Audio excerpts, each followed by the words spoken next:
assuming, Jeff, that you left it on. I didn't turn it off.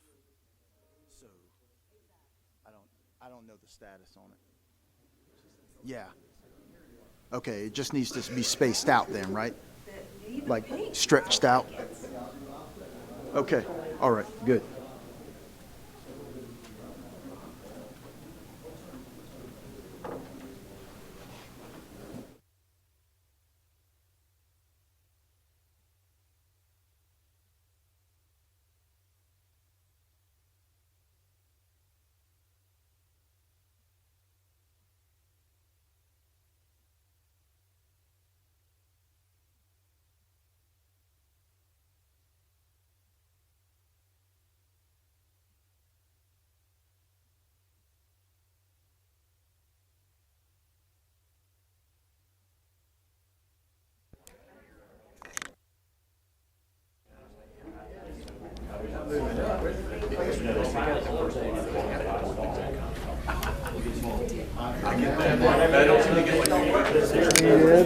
Just placing my.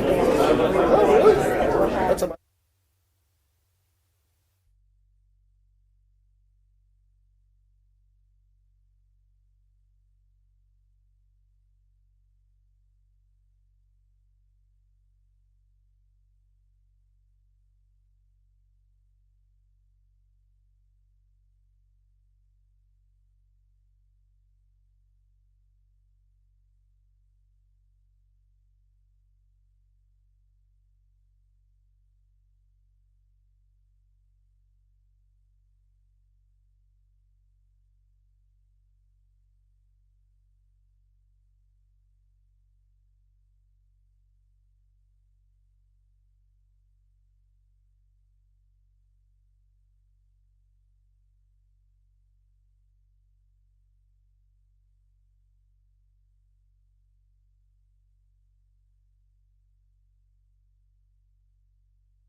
Glasses are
Good morning.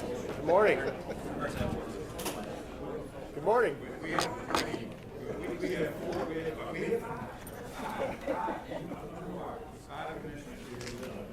ahead and get started because we have a number of things to discuss today.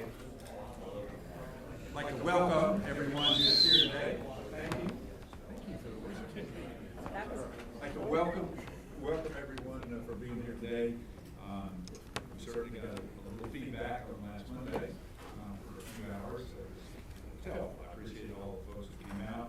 And I'm going to turn the agenda over for the agenda overview to our county manager, take a look at what we'll do today, and we'll get started. We do, if we need them, we actually have 2 more. Please set aside time to have discussions. Thank you, Mr. Chairman, and good morning, Commissioner, staff, and guests.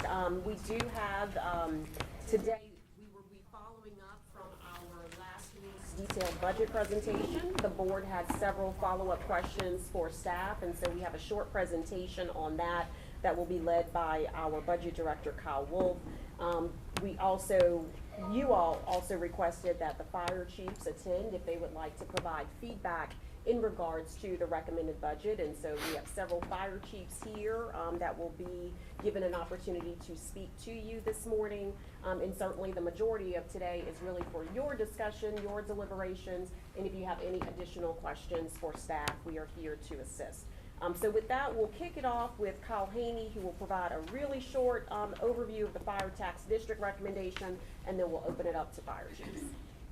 Thank you. Good morning.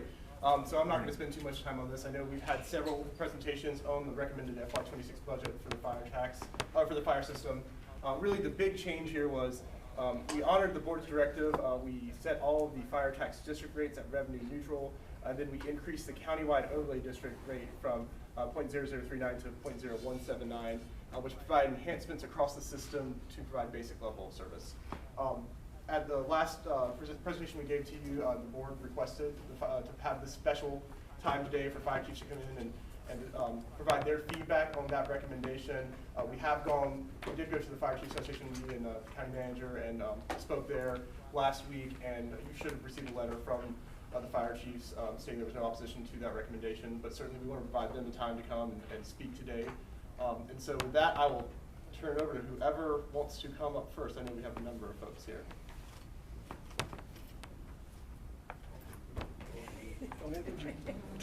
Chief Carl Walker for Piney Grove. Good morning. Good morning. Mr. Robinson told me I need to stand up here at the front, so thank y'all for your time, and I guess just to reiterate, we did have a meeting Tuesday night, and the majority of the chiefs in the Association have agreed that the proposal that Deputy Manager Haney proposed is, we're in support of. So if you guys have any questions, we'll answer those. We may refer it to some others, but anyway, if you have any questions from us. Well, I'd just like to say, I want to thank you for your service in the fire committee. We had a lot of good meetings, and I thought I had a kind of pretty honest exploration. I can say I learned a lot, which was great. Like, I learned a lot, have a much better understanding of sort of our challenges and a much better understanding of how some of these solutions might be good. I think the best discussion was on sort of that minimum level of service, which was, I think everybody sort of, I think that's sort of the beginning point of how to do that. And I think if we establish our fire commission, I think we'll be able to continue that kind of discussion, and which I think is good.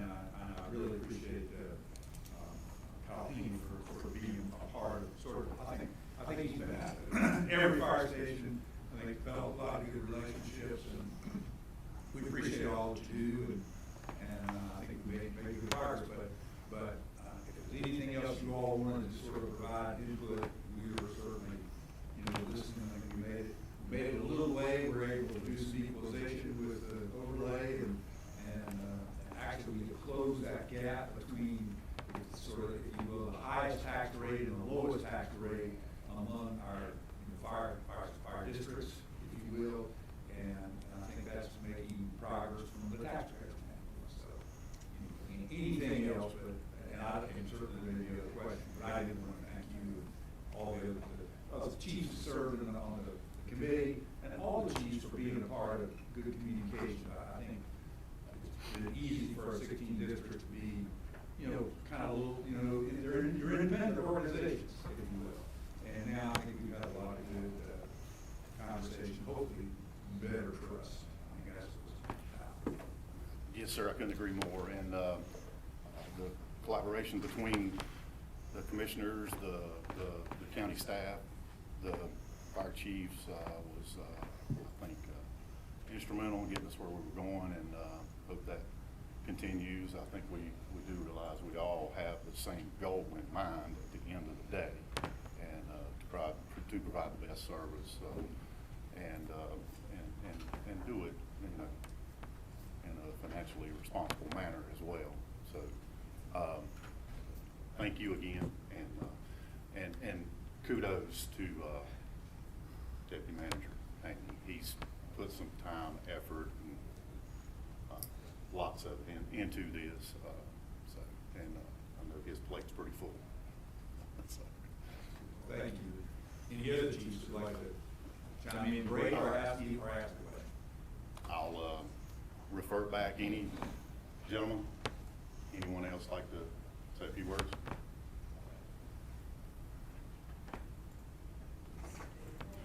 No takers. No one wants to be on TV. All right. If you don't have any other questions from us, or any comments, or any input, then we'll.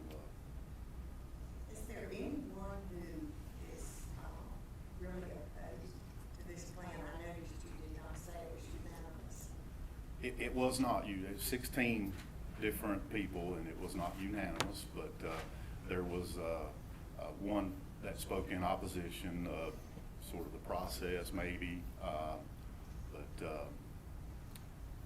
I can't speak much more for him in that respect, but there was one that had some opposition. So. Can you say what the concern was? I think maybe that concern was around some of the setup of the study group.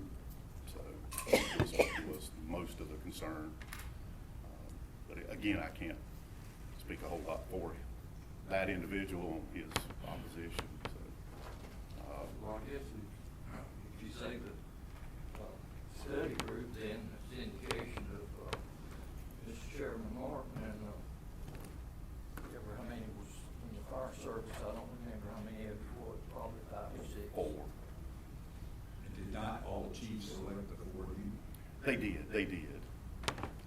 But obviously. So that process needs to be different. I'm trying to understand. Again, I can't speak to too much of what that gentleman's feelings were. What I'll say, I was at the meeting and he expressed that the fire commission needs to include some smaller departments. So I didn't hear him Well, that's the necessarily. future. Yeah, I didn't hear him necessarily speak in opposition of the recommendation. I think, I don't, I'm a I little don't. unclear. I'm gonna say I'm Yeah. a little unclear on that. But what he spoke about was more about the composition and the voice on the commission. And I said the same thing, well, I thought the fire chiefs appointed the 4, but apparently he missed that meeting. So that's the only thing I recall. Yeah, that's my recollection as well.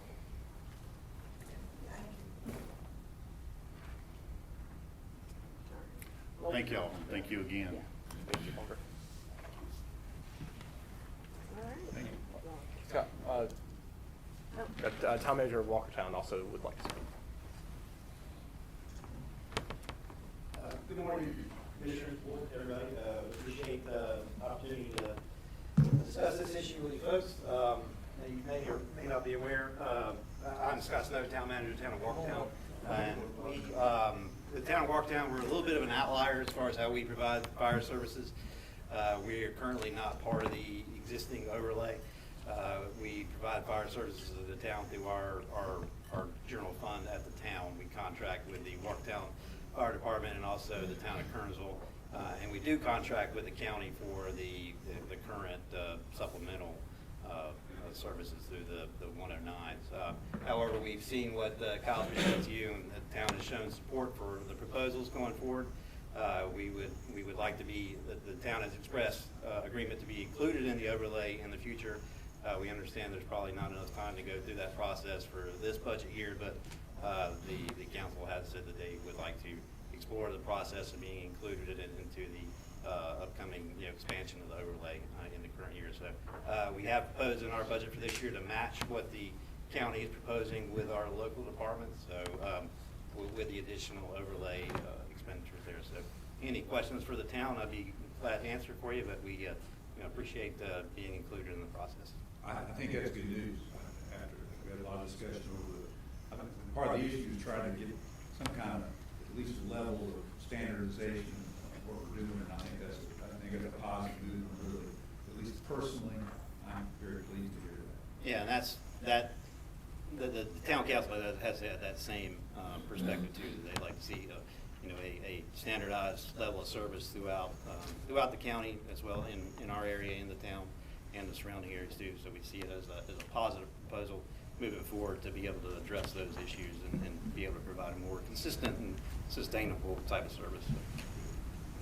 Thank you. Thank you. Thanks, Scott. Anything else? I don't think so. All right. Thank you. Thank you again to all the fire chiefs for being here and your support. All right, next item on the agenda is just follow-up from the May 15th budget workshop. So Kyle Wolf will lead us through these next slides. Good morning, Commissioners. At the detailed presentation last week, several questions came up or asked for some follow-up information. So one was about sales tax growth and the estimate that we're using. So as a reminder, the 26 sales tax growth is basically an estimate of 3% above our current year estimate of where we believe we'll be in 25. And there was a question about, well, the state is projecting up to 4% sales tax growth. Why don't we go that high? And so what I wanted to show here is in 23, the state's recommendation was about 3.8%. We budgeted 1.5% over our current year estimate. And we missed it to the good, obviously, in 23. So we were, a little bit more conservative. This was also, we were still trying to figure out why sales tax growth was as good as it was, because we were thinking it was not going to be that strong. In 24, the state said recommended a growth of 6% or 5.8% over the current year estimate. We only did 1%. And so in '24, we missed it. We missed our, you know, our budget revenue was 108, actual revenue came in almost 104, so we actually missed it by 4%. In '25, the recommendation was 2.4% over estimate, over the '24 actuals. We did a 0.5% growth, and our estimate right now is that we're going to miss our budget this year by almost $2.5 million, or 2.3%. So the 3% growth that we have, that we're estimating in '26, I mean, is really, it's a lot more aggressive than we've been, and so, you know, we really are not looking to go to that 4.8%. But that's a little bit of the background story on the sales tax estimate that we have for '26. And just to clarify, I mean, the state's estimate is like statewide. That's And correct. so counties really look at kind of what's happening locally within their own jurisdictions. And so I don't think many that we can verify actually automatically take the state estimate, because your jurisdiction may have tourism and your taxes might be that, or it could be higher. So for us, I think because we have been tracking much lower, we're not comfortable going to the state estimate, and honestly, 3% is probably aggressive just based on where we are. I have two questions. This year, exactly how many months of sales taxes are still remaining? I mean, you mentioned this before, we're not gonna, I guess it's September Right. before we realize what the FY '25 amount is, so are we, when was our last report? So we have 8 months of data right now. We have through February. We're just 2/3 of the way there. That's right. Yes, sir. And so your estimate for the remaining 4 months was, I mean, just tell me how you did it. Yeah, so the estimate that we have used here, it's basically saying, so the way we look at it is, we kind of establish benchmarks, and it's based on an average of the last 5 years per month, like what we've received on every single different, on all the different articles. And so based on where we are currently through this, through the 8 months, we're a little bit below, and it basically applies that on, throughout the rest of the 4 months. The other way that I've looked at it is, okay, well, what if we just get what we got last year, like say 0% growth? And that really wasn't much better, quite frankly. I mean, because again, last year, we missed our budget too. So that's really kind of how we came up with our estimate for '25. And the second question is, what's been the plus or minus on the state estimates? How close have they been, do you know, how close they've been to meeting their projections? Are they tracking in the same way we are? I can or- follow up on that. I actually do not know. I'm not sure. I don't want to, but I can get that information for you by next week for sure. If I can follow up on that, that could be relevant to our thinking. If they've been closer statewide than they have in Forsyth County, and we have been underperforming the statewide sales performance, that would tell us something about long term. I'm sorry we don't have March data, because I would like to see how the local buying public is reacting to new tariffs and tariff uncertainty. Right. And, unfortunately, we won't have that number, let's see, so today's the 22nd? So next Thursday is the 29th. We really won't have it it's usually like the very last day of the month, maybe the first day of the following month, that we'll get we'll know what the sales tax collections were. We won't know what refunds were, but we'll know them. So, but again, that might help if, with our, the proposed budget adoptions June 5th, we would definitely have a number by then, but yeah, I mean, we can definitely get that for you. The statewide comparison, how's the state Yep. doing on statewide projections, and we just underperforming, or are they missing the statewide too? We can get that for you by next week. Thank you. And just one other sort of observation, I appreciate county manager's observation is the state is obviously trying to predict for the state. But I guess my sort of simple thinking is we're the third most populous county in the state, right? The third thing. And clearly in collecting sales tax, there are outliers like tourism areas, coast, for example. But I imagine even the coast over, there's a little balance in their seasonal tax, sales tax, collection in the mountains too.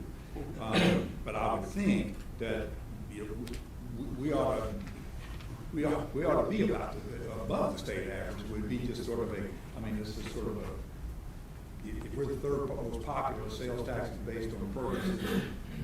I do realize we had, the exemptions here that we get with on the sales tax part of purchases for our largest employers, which is the medical community. They're getting, I guess, tax rebates on sales tax, whatever that's called. The refunds. Refunds, and that may be a factor that would enter into our view. And of course, it's very erratic. That's correct. Sometimes sometimes some of those purchases are things, I think they probably save up or when That's they correct. come in. They definitely do. There's more in one year, less in another. I'm sure that's been almost random, in terms of looking at the impact. But yeah, it does seem counterintuitive for us to have a growth less than the state average, to me. It's, on the subject of sales taxes, we do have there is a budget listserv, and actually the budget director from Durham County, he sends out a report every month on sales taxes, and he sent out his email yesterday. And what he said was statewide year-over-year collections, looking at February to February, this is the first time statewide collections were lower a year later. So really, and it's the first time since basically the COVID pandemic that collections actually were down, month to month, year over year for the month. And so, and his question is, what happened? Because it's something that's very rare, and what happened, and there really wasn't a whole lot of feedback like, oh yeah, well I know that this is what it was, but so yeah, we're just all nervous. Well, and to Mr. Bessie's point, in the newspaper today, our journal, I just read the headline, just scanned it, and it actually said Target, Target the store, it was actually reporting for the first time, it may have been one of the lowest sales for, I don't know what the period of time was, but it was either lower sales or one of the lowest total sales volumes in a while. Of course, that's nationwide. And clearly, that can be a reflection of consumer purchasing in department type stores, and I agree that obviously, and of course at the time this estimate for the state was made, they probably knew that there was some uncertainty in the economy at that point. So surely they had to take that into account in some way, but maybe they didn't. Definitely follow up with that for next week. The other thing about sales tax implications that we have, and this is something that we haven't really discussed, at least I don't recall discussing it, but as you know, we distribute the proceeds of the sales tax to municipalities. You can do it either on an ad valorem basis or on a per capita basis. The county does it on an ad valorem basis. Essentially, the county does much better on an ad valorem basis than a per capita basis.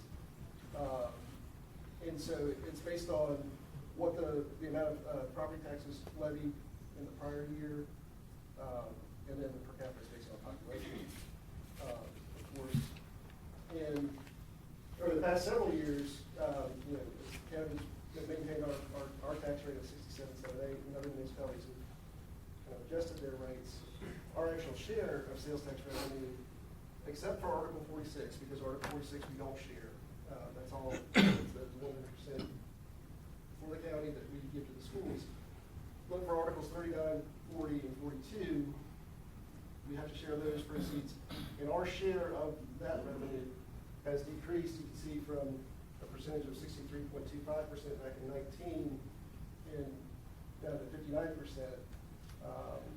in the current year. And so, just, you know, it's one thing that, again, we just don't really discuss it. We've not really looked at it before, at least discuss it with y'all.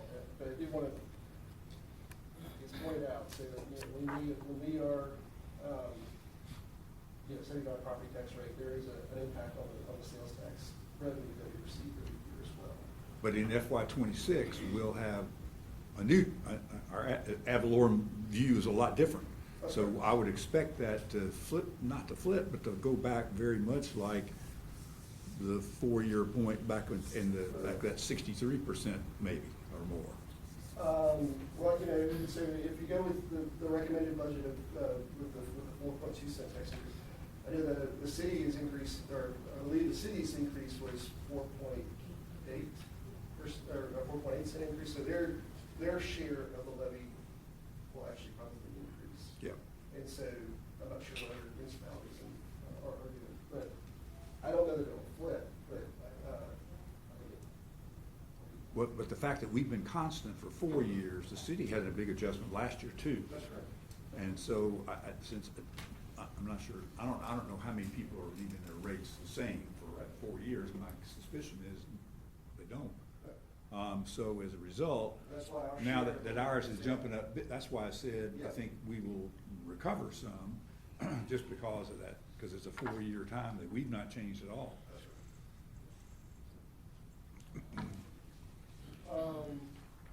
Another question that came up was about, the other revenue estimate that we have for FY 25.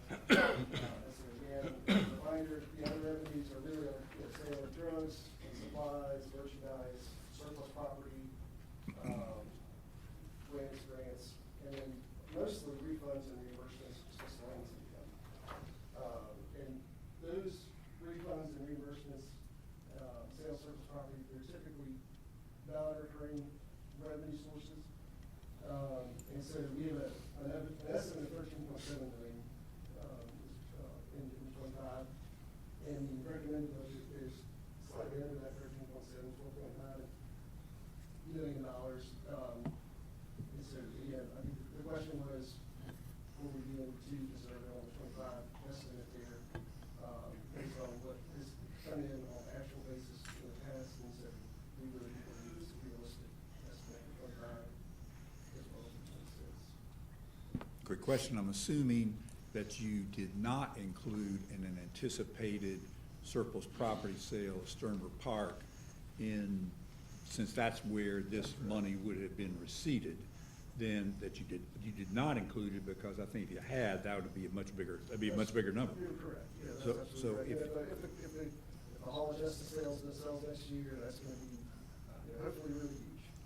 And honestly, our plan for that would be to place it in our capital projects, to be able to provide us with funds to help with our capital projects. That's non-recurring revenue.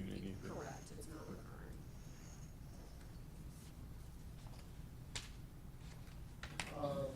Another question that came up last year was about our non-departmental expenditures. As you recall, the prior year actual numbers were much lower than what we had in our FY 25 budget and our FY 26 recommended budget.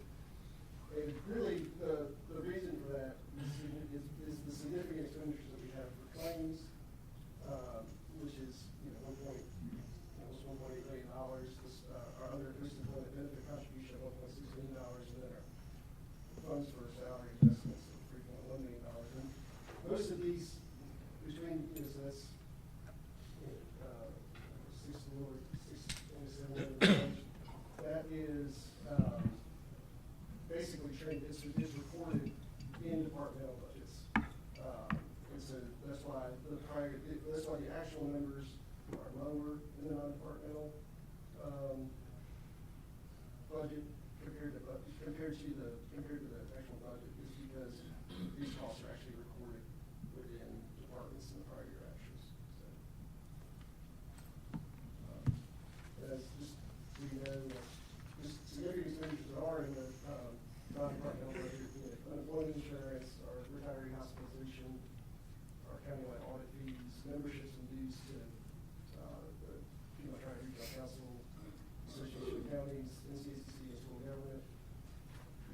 $200,000 for contingency, which is lower. There's $300,000 for special gifts, which is we budget revenue, we have a $300,000 revenue number too, so it's really a zero. And that's when there are donations throughout the year, we can just transfer those funds. Vehicles, $2.2 million, and then pass-through funds are really, basically, we receive revenue is basically, that comes in and it is basically, given to the schools, about $25,000, and the utilities commission is $680,000.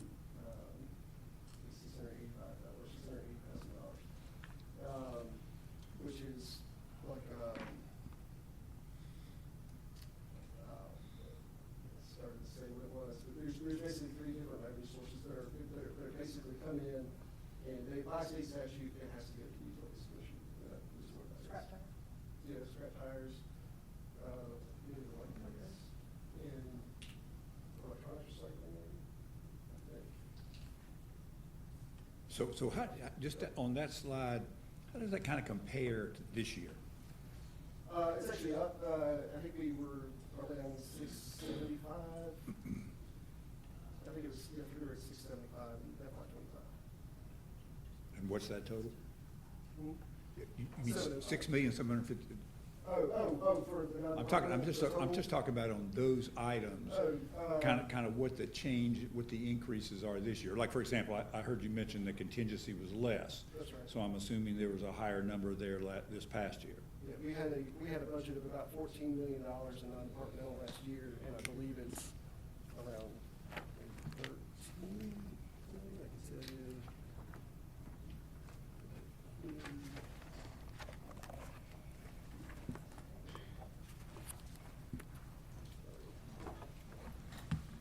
Yeah, I just remember seeing the total. I think I have the total, actually. Expenditures in '25, I'm sorry, so the budget was $16.8 million, was the budget in '25 for non-departmental, and it's $14.5 million for '26. So non-departmental is down a couple $1 million, or $1.5 million. Okay, I got it. Thank you. Especially our teacher supplements, make sure, they're receiving their supplements part of their paycheck. I verify my wife is a teacher, she is receiving her supplement as part of her paycheck. There is it says, the range is basically $640, a month to $1,252 a month, based on years of service, based on your certifications, based on, if you were grandfathered into like have a graduate degree, your supplement will be. We have made a request to the school system for a reconciliation of Article 46, and teacher supplements, and, Frida says she did that to us by next week. I appreciate the request. I just think that we need to talk more in the future about a policy, because sometimes those requests kind of sit on my desk and we never get that information back. Right, yeah, that's, I'll take the blame for that. We do put it in our budget ordinance, that, if we do want this request by December 31st, we should have. When you, get that information that you're requesting, will that show, how much of that sales tax has actually been dispersed to the teachers? That's what we're hoping it will show. Yes, we were hoping, that is our goal, was to see how much the revenue that we have sent to, or how much of the allocation that we have sent to the school system has gone to, the supplements, and we should be able to, if the report doesn't show it, we should be able to back into it for sure. Can I follow up? Dan, Sorry. as far as, I'm not sure totally what your, thoughts were, but as far as Article 46, it is no telling how many times, we could have written a policy, but I don't know whether we actually put anything in writing or not. We said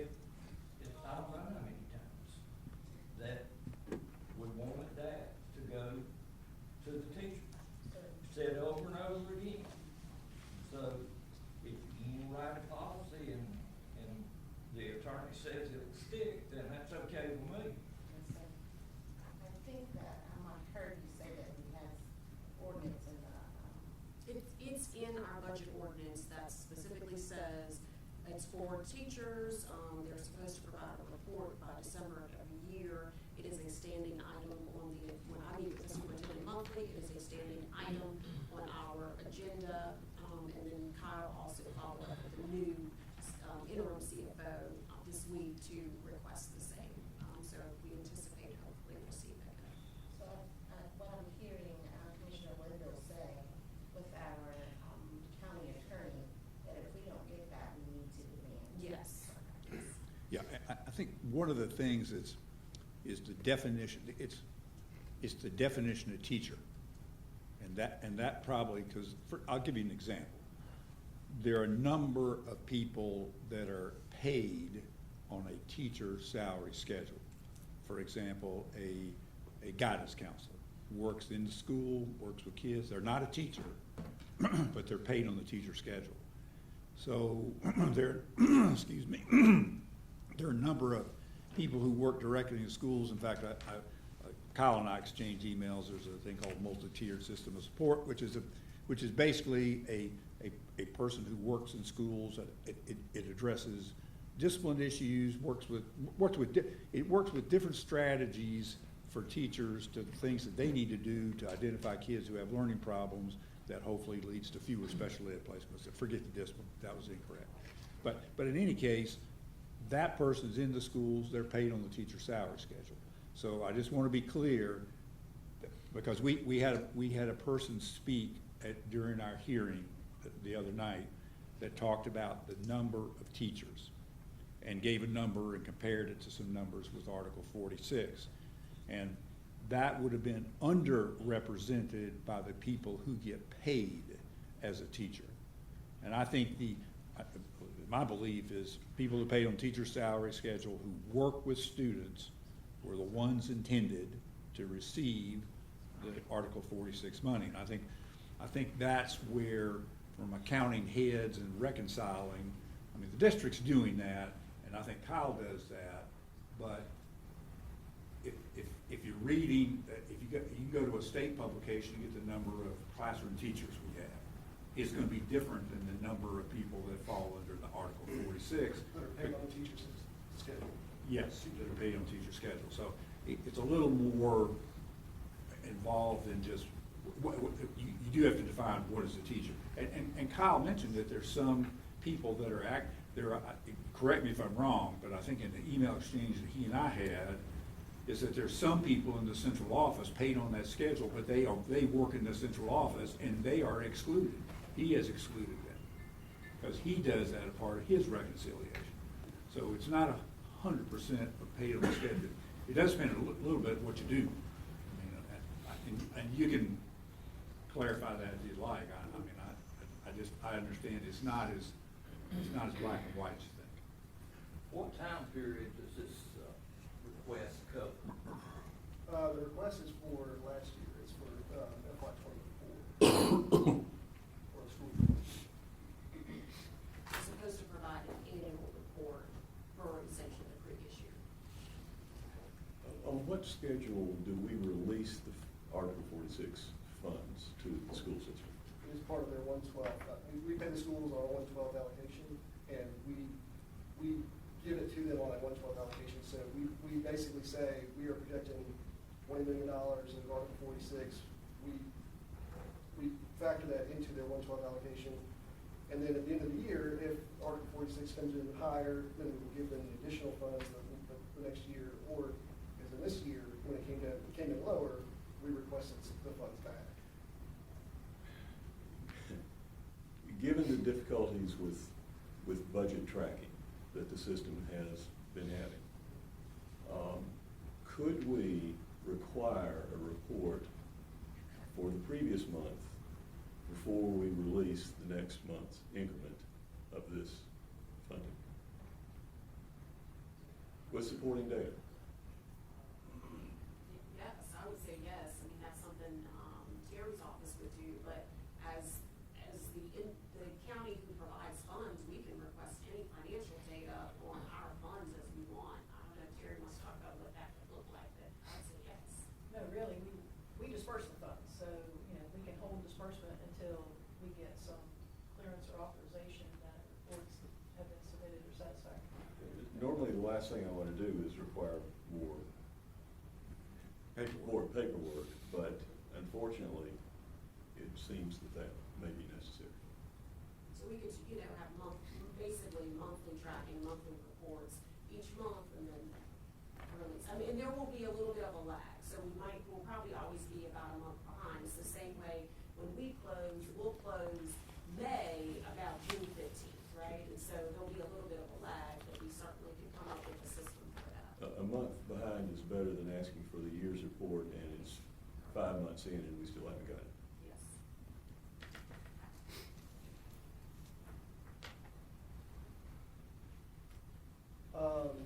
Just a follow-up, during the presentation, there were questions regarding the implication of our revenue neutral rate and our recommended tax rate.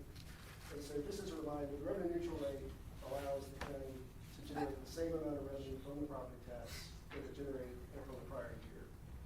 And there may have been some confusion, and I just want to make sure, the revenue neutral rate doesn't mean that your tax bill is not going to go up. I mean, because your tax bill will be dependent on the changing value of your house, and along with the change in the property tax rate. But it's really the change in the value of your house. And so these next slides kind of show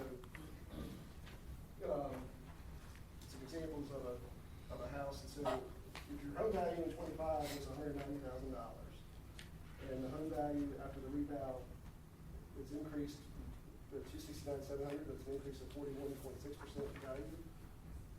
In FY 25, on that $190,000 house, your tax bill was $1,290.53.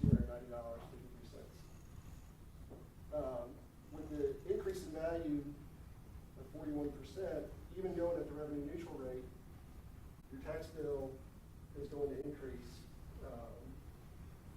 to $1,322, which is an increase of $32 over 25.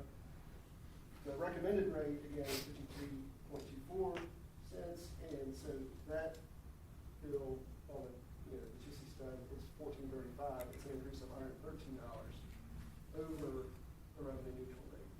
And it's an increase of $145 over your 25 tax bill. And so you can see that even with the revenue neutral rate, your tax bill is going to go up with that increase in value. On this next one, say your house was valued at $237,336 in 25, and did not experience as much growth in value. It's a 20% growth in value. It goes up to $269,700. In 25, your bill was $1608.66. At the revenue neutral rate, your tax bill will be go to $1322 again, because that's the $269,700 number.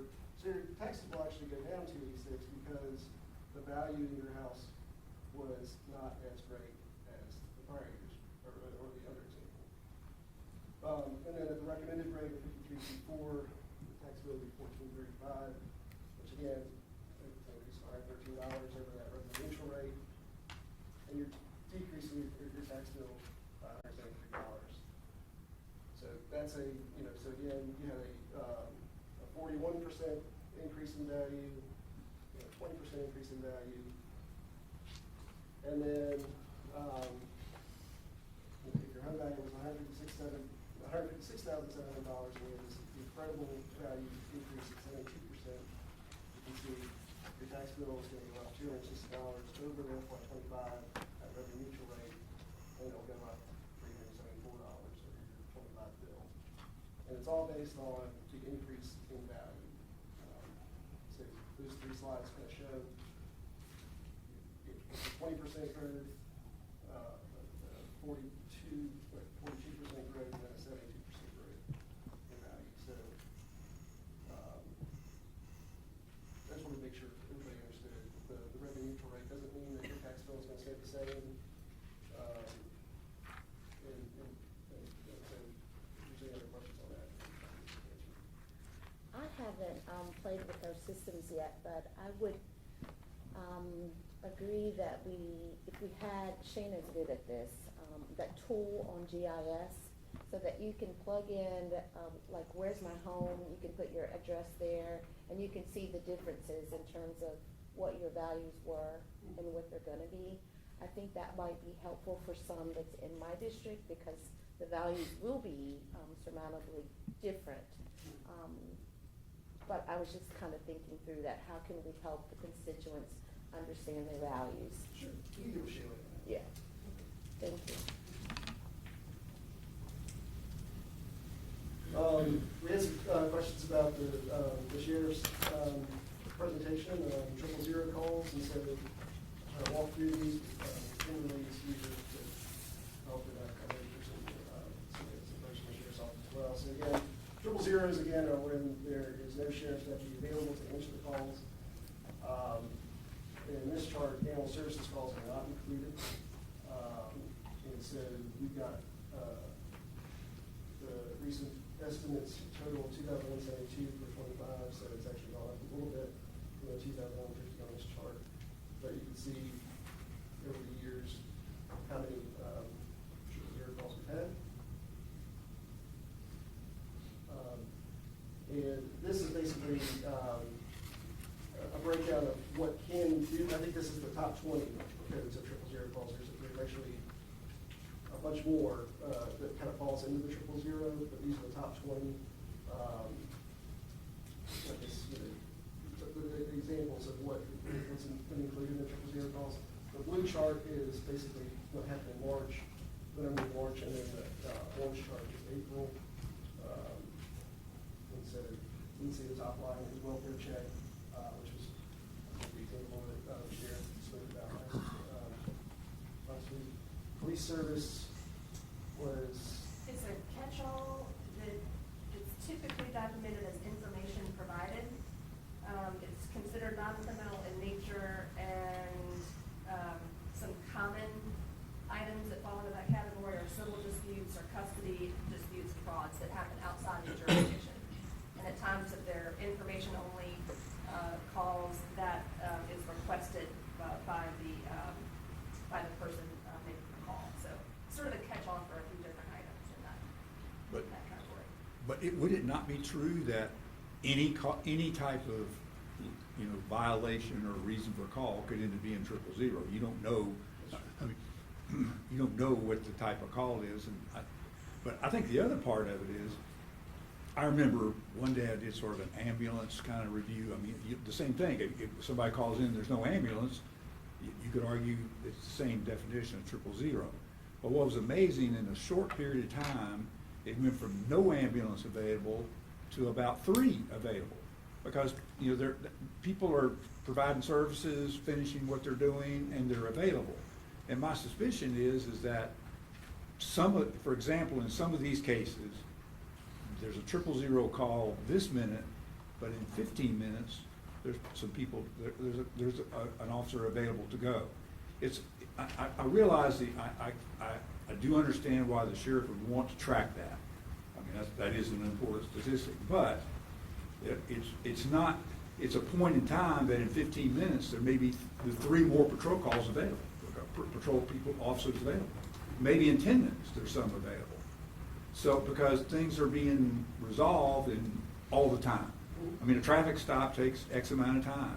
A wellness check takes X amount of time, and then they're available. So, I think you have to put that in some kind of context instead of using it as I guess I feel like that's probably not I don't know what the magic number is to justify additional, patrol officers, but I'm not so sure that this particular statistic is the one to do it. I think it's more about response time. Is there an amount of time on a call that a call has to sit before it is labeled a 000 call? When it comes in, if there is no one available when that call That's comes in, it's immediately immediately 000? listed as a 000. Yes, sir. And then is there any kind of tracking on how long it takes to clear those out? Yes, we could probably pull the dispatch, the length of time it sits there until it's dispatched.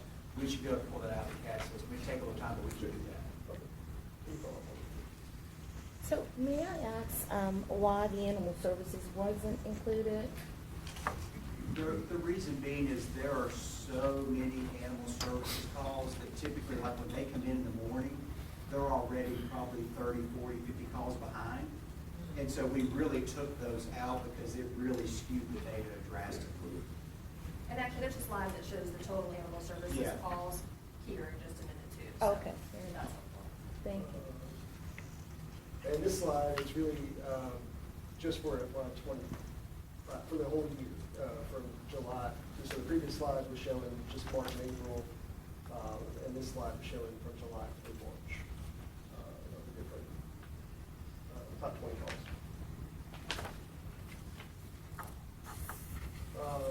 So you can see calls for service is, it is been increasing a little bit, almost 78,000 calls in 20 to, up to 89,000 in 23, kind of leveled off and still increasing just slightly, 91.5 in 25. For animal services calls, Commissioner Daniel, Okay. this is just calls received and citations issued is public. So the number of calls received is looking like it's decreasing in 25, and the number of citations issued has been relatively flat. We'll talk about the citations issues offline. Okay. May I just ask one clarifying question? So are you saying that the sheriff's information that he was presenting regarding triple zeros did not include animal services calls? Correct. Okay. That is correct, sir. Thank you.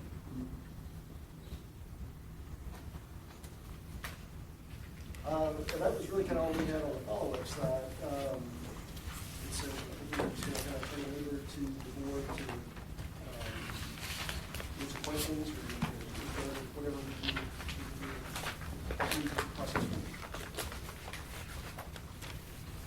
Question, I got a, you want to take a quick break before we do that? I kind of agree with that. Drink it. Okay, let's take about a 10-minute break.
just some.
sorry, it's probably violating the 10-minute rule sitting here.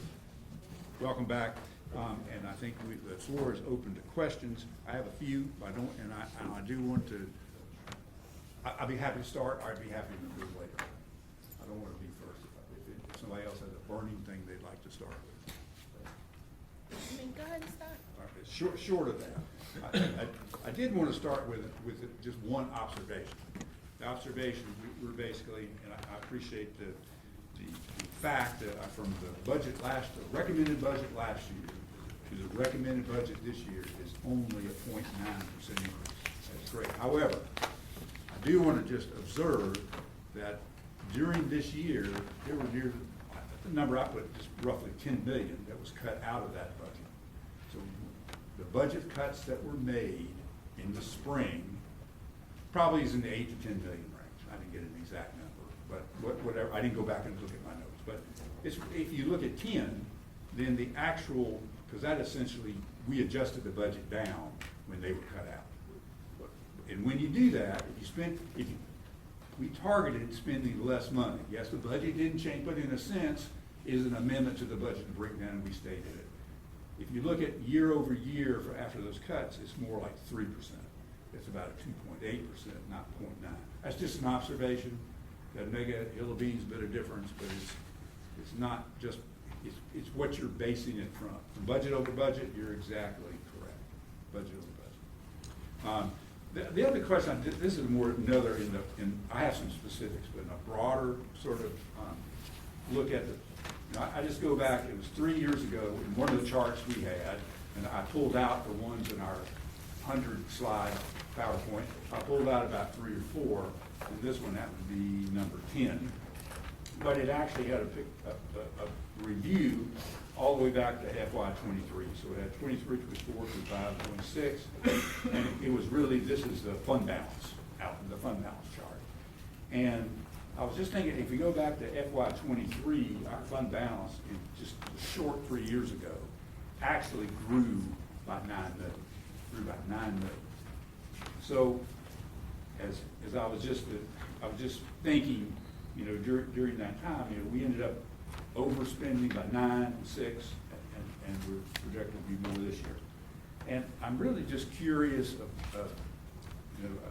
as Commissioner Wilson reminds us, he was not a part of that budget discussion last year. He reminds us he's getting ready to it'll be his. But the 6 of us who were here before last year, I'm just, as we adopted our budget, I don't think anybody thought that we knew there was one-time money in that budget.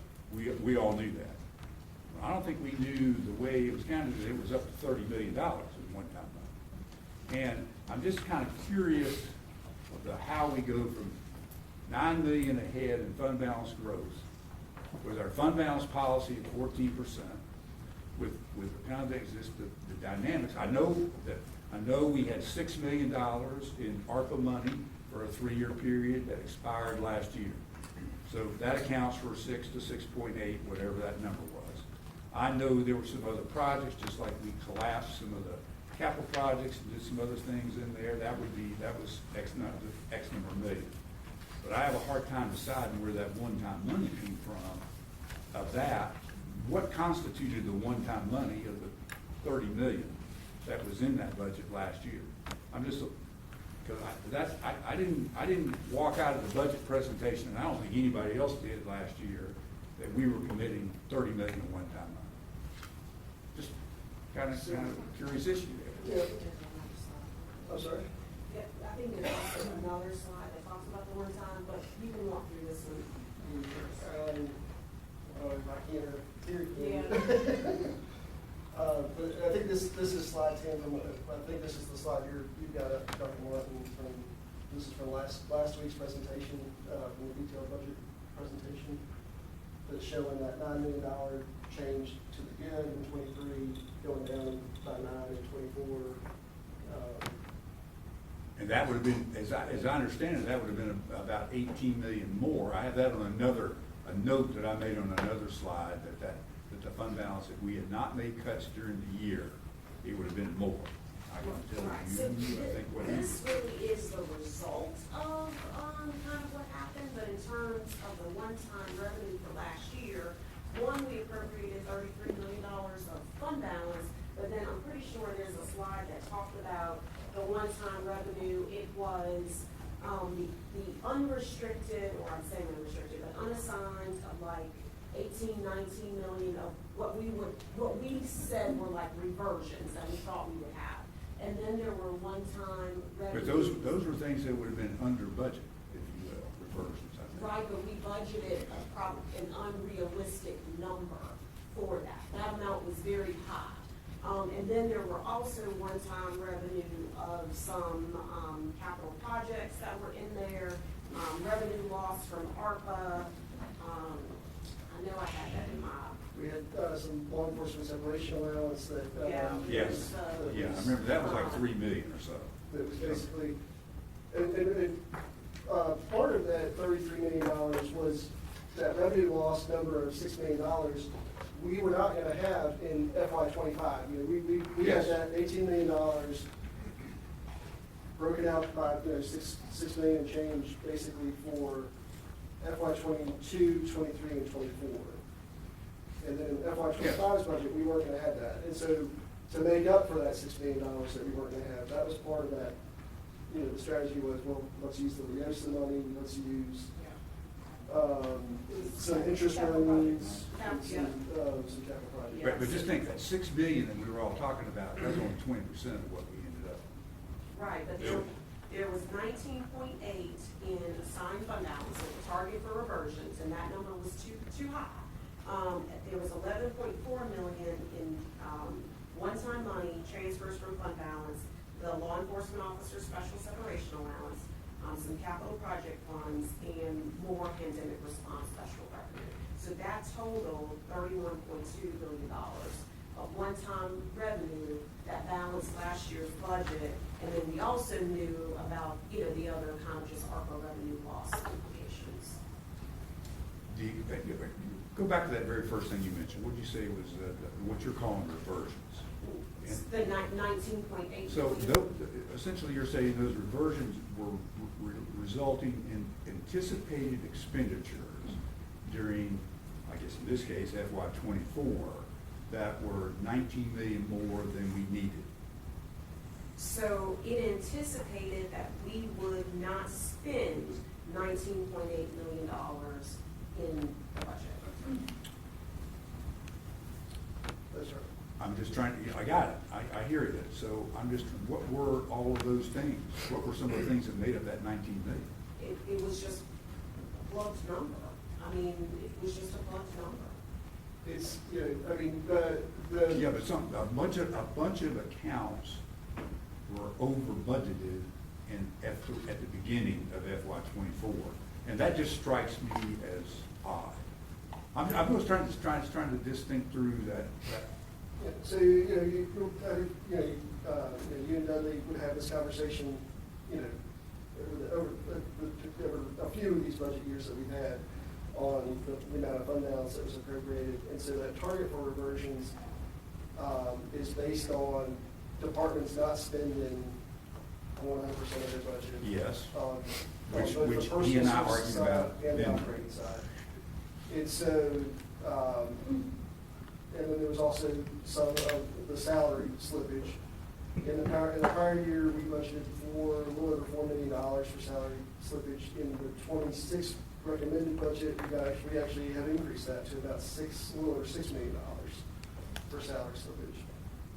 What I think if you will look at, or if you remember the charts we've shown in the last few months of the percentage of budget spent on a line-by-line basis, year over year, in '25, in the current year's budget, the departments are spending more than they've spent in prior years.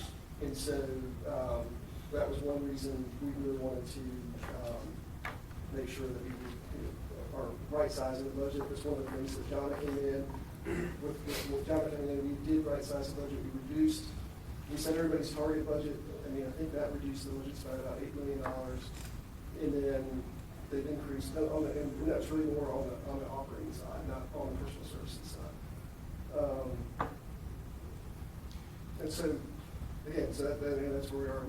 We kind of right-sized budgets, to start, and then departments made requests, and then we went through on recommendations. May I follow up on one of the things you just said? You budgeted X dollars for salary slippage. Please define salary slippage. It's, if we know that we're not gonna be 100%, we budget 100% of positions, and we budget 100% of benefits for those positions, so taxes, health insurance, retirement, everything. And then we budget, in non-departmental, we have budgeted in the past, this year we actually budgeted it in departments. We would budget a salary slippage number, basically a negative number of Right. $4 million. So that's what I thought you meant. Yes.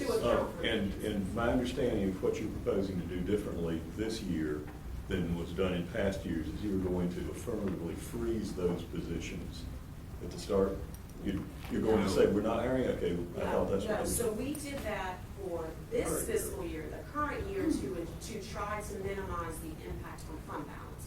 But everyone's getting that back in fiscal year '26, so if we've not cut it from their budget, we just told them not to spend this money in this fiscal year to make sure that we didn't impact fund balance. But we did not permanently remove those from departments at all. And when we did that, that was not on the front end of our budget process.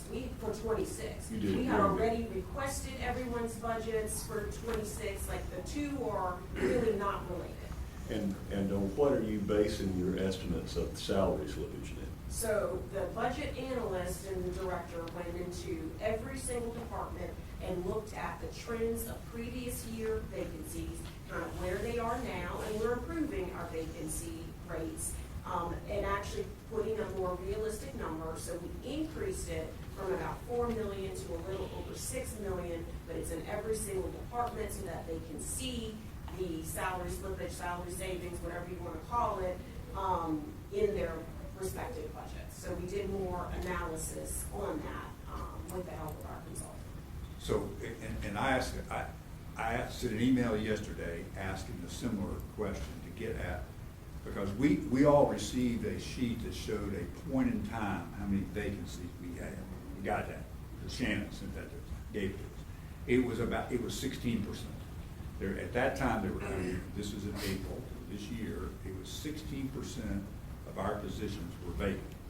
So my question to Chantel was, what is the it changes every day, quite frankly. I mean, that's a number that's not fixed.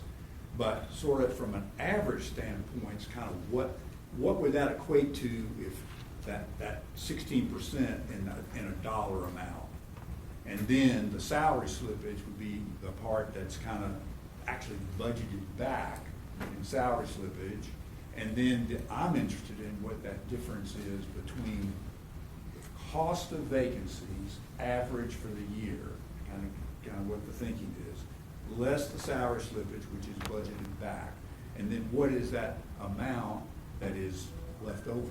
Because obviously there's an amount that's left over, and I know you didn't. Otherwise, you would basically have frozen positions essentially.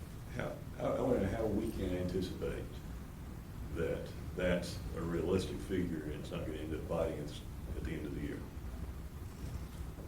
I mean, all we can say is we looked at trends and history of each department. I mean, it is our professional estimate based on data that we have, but at the end of the day, we want departments to fill all of their positions. I mean, we're not stopping them from filling positions unless we get into the same situation, which could happen. I mean, in terms of our fund balance situation. Anyways, so we believe it is a good estimate based on the information that we have and looking at trends.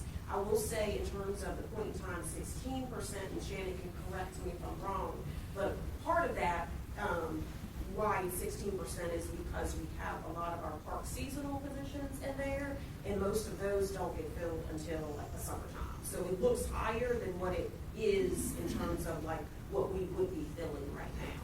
So in general, I mean, we're doing better on vacancies, and our budget is really based on where we think vacancies are going to be. So we don't feel like we have this difference, and I think we're just a little confused on what that means, because we budgeted based on the vacancies we think we will have. And the reason I asked, because it had been my understanding from earlier conversations that one of the problems with the anticipated level of drawdown of the fund balance was that the vacancy rate was overestimated. Well, vacancy rate was not, so we had $4 million in vacancy, plus we had this $19.8 million of reversions, which also included vacancies and expenditures. So what we've done in this budget is drop this reversionary number from fund balance, because that 19.8 came 100% from fund balance. We dropped that, and we really are focusing specifically on departmental budgets and what it would take for revenues and expenditures of each department.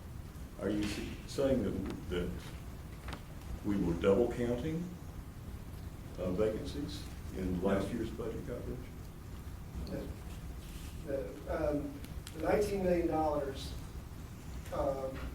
is the, I mean, again, it was a target for reversions, meaning, again, departments are going to spend anywhere from 90 to 95% of their budget. And so whether that was definitely, we were definitely not double counting the salary savings number. The salary savings number, again, was an estimate that's grown over the years. It used to be $2 million, and it's gone up to $3 million, and again, a little over $4 million this past year.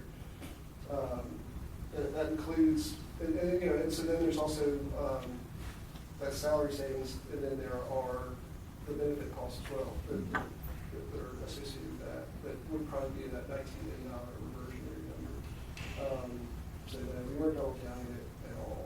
Are you saying the only thing you're doing differently is instead of doing a total estimated number for county government, you're doing a department by department figure that's included in the departmental budgets? It is a department. But it did right-size the budget at the beginning. And that is a difference. I mean, what, in the past, what a department spent the previous year was actually increased in the budget with the idea, don't spend all this. But it was, the increase in the budget became a target for reversion.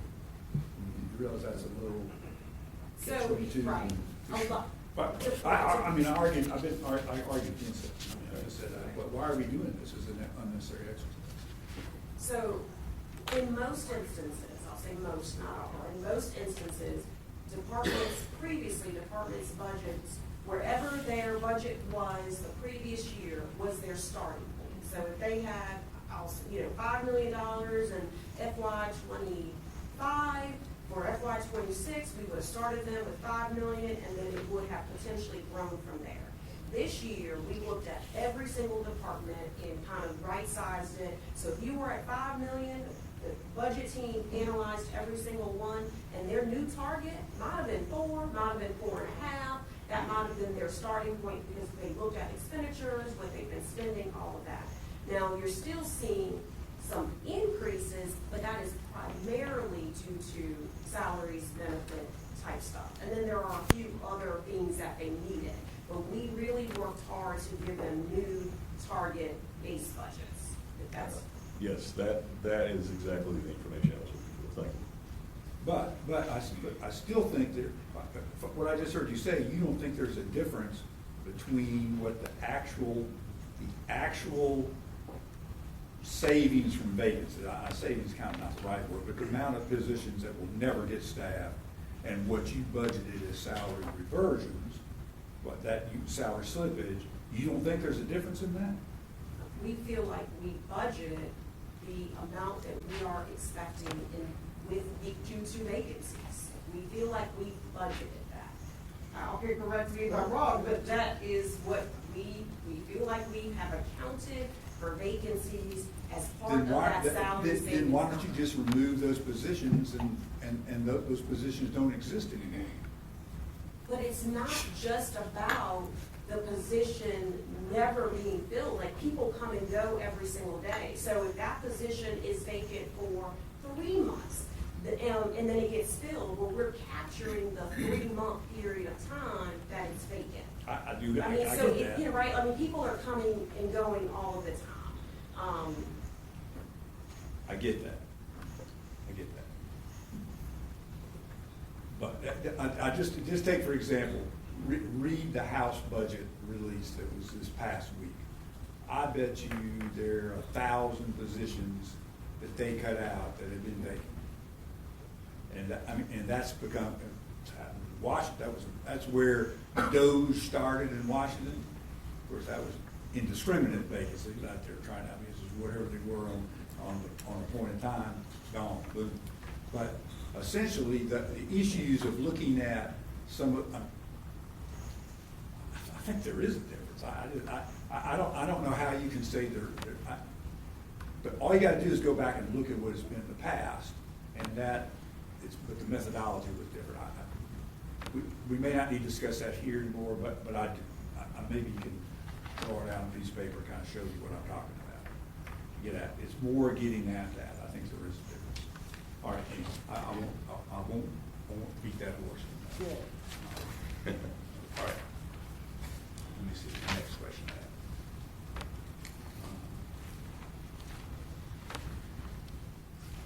Okay, this was on your slide. I think it's in that same deck that you had.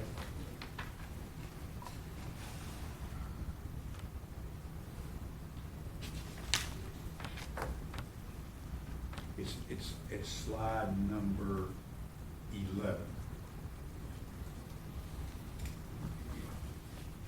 Projection? Yeah, yes, that's it. So I was looking at that, I kind of had marked this and looked at it. So let's assume that your projected stuff turns out perfectly with the zero. In other words, that basically says the budget is exactly spent as projected. That's the zero in FY26. So down below, it says our fund balance would be 24.4%. So I divided out the 203, I just took 203 divided, I guess, by, what is our budget, 580, 590? I just, whatever it was. I got 35%, not 24%. So I'm kind of curious what is the denominator and numerator in calculating the percent of fund balance? Yeah, it's I could open up my file for you to be sure, committed, assigned, and unassigned, divided by estimated revenues for that 26 budget. Wait. So it's not total fund balance. They don't consider restricted in their calculation. So it'd be the committed, assigned, and unassigned, total of those divided by the 589 million, I think it was, that was the recommended budget. So let me just ask this question about, correct me if I'm wrong, Moody's is a national rating agency. So every state will have a different amount of money to restrict. I mean, I'm sure every other state does not do what we do to come up with that $60 million issue. I'm sure that's the case. So the idea of a target of 35%, I assume, is a national kind of number they use. So that has to be, I can't imagine,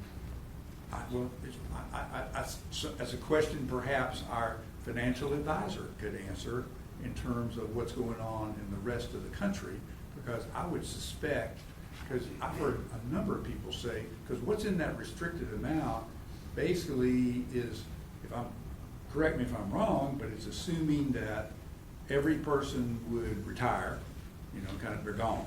I mean, and it's the amount of money that you would have reserved for vacation, for whatever it matches. I mean, there's just a bunch of things that make, but it's a huge amount, it's a huge number. Obviously, the 60 million is a huge number off of our work. It's a huge number, and it is primarily our receivables.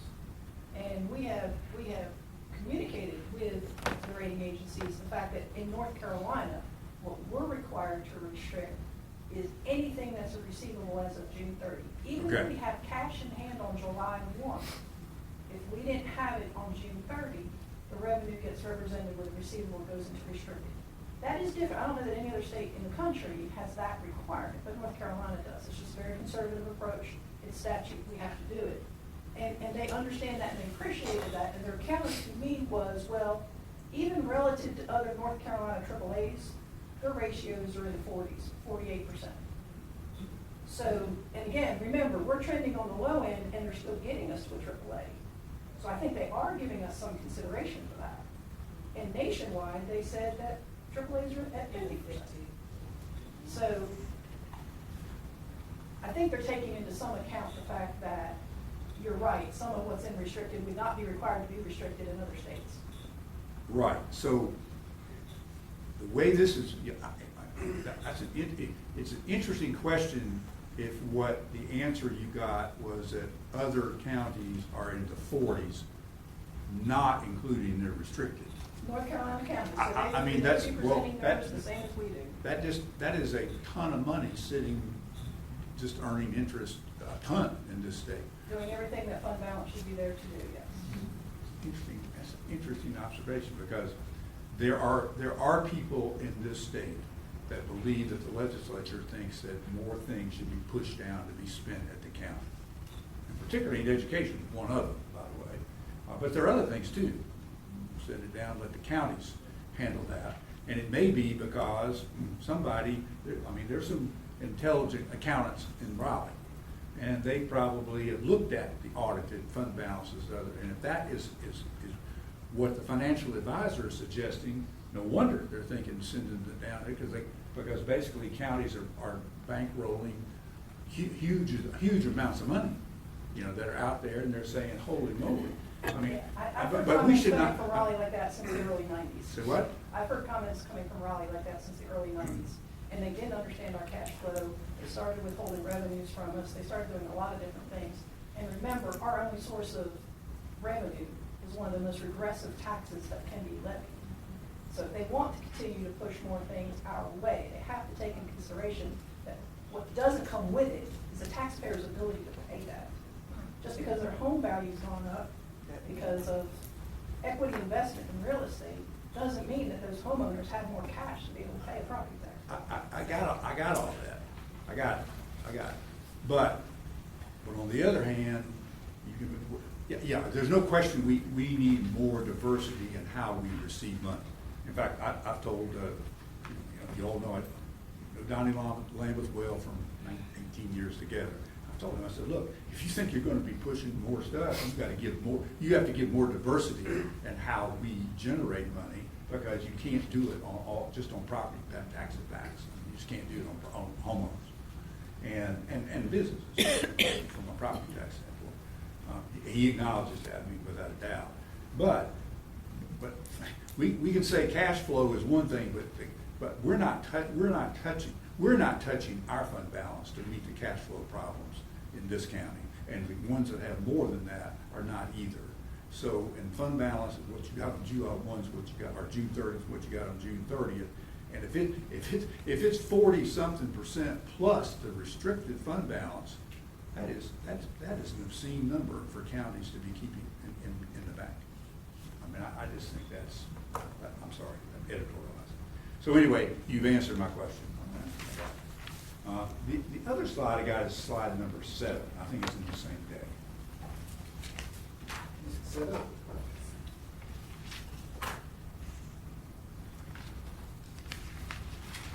Yeah. This one, of course, observation side, you know, the differences of the final of 630.24 at the top on personal services and projected. That 15 million is just an observation. That's a pretty big increase, and that's all in salary and benefits. Just wanted to comment on that. And then the other part is you get down to the bottom, the payments to agencies, and I'm curious more about that, because last year it was 189.5, now it's 204.7. That's 15 million too. And help me understand that difference on what all is making that up? I mean, the school's a big one, I mean, the school's a big piece of that. And that may be accounting for a lot of it, because I can't remember the net school increase last year in dollars. But I'm just curious about, I'll have what that Schools number for is. psych tech and, let's see, what's the year?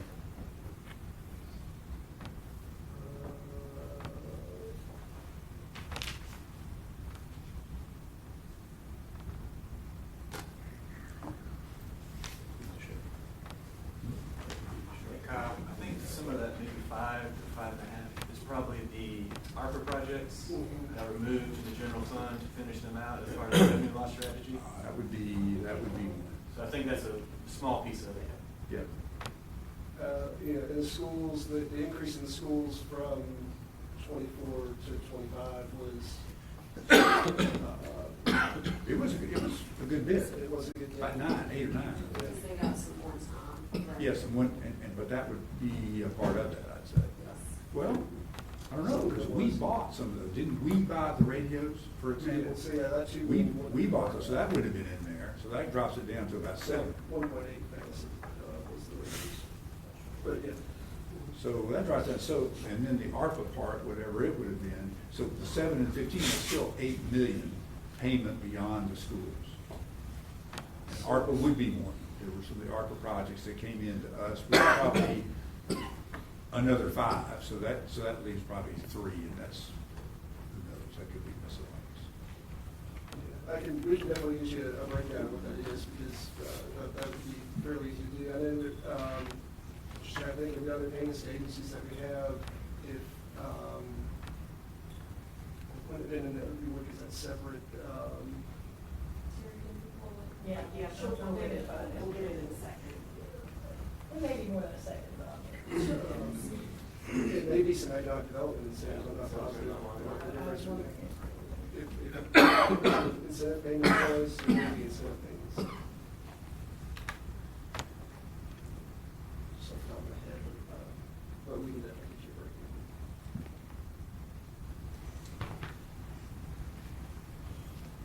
How did we handle the school nurses That's last in year? public health budget. Public health budget.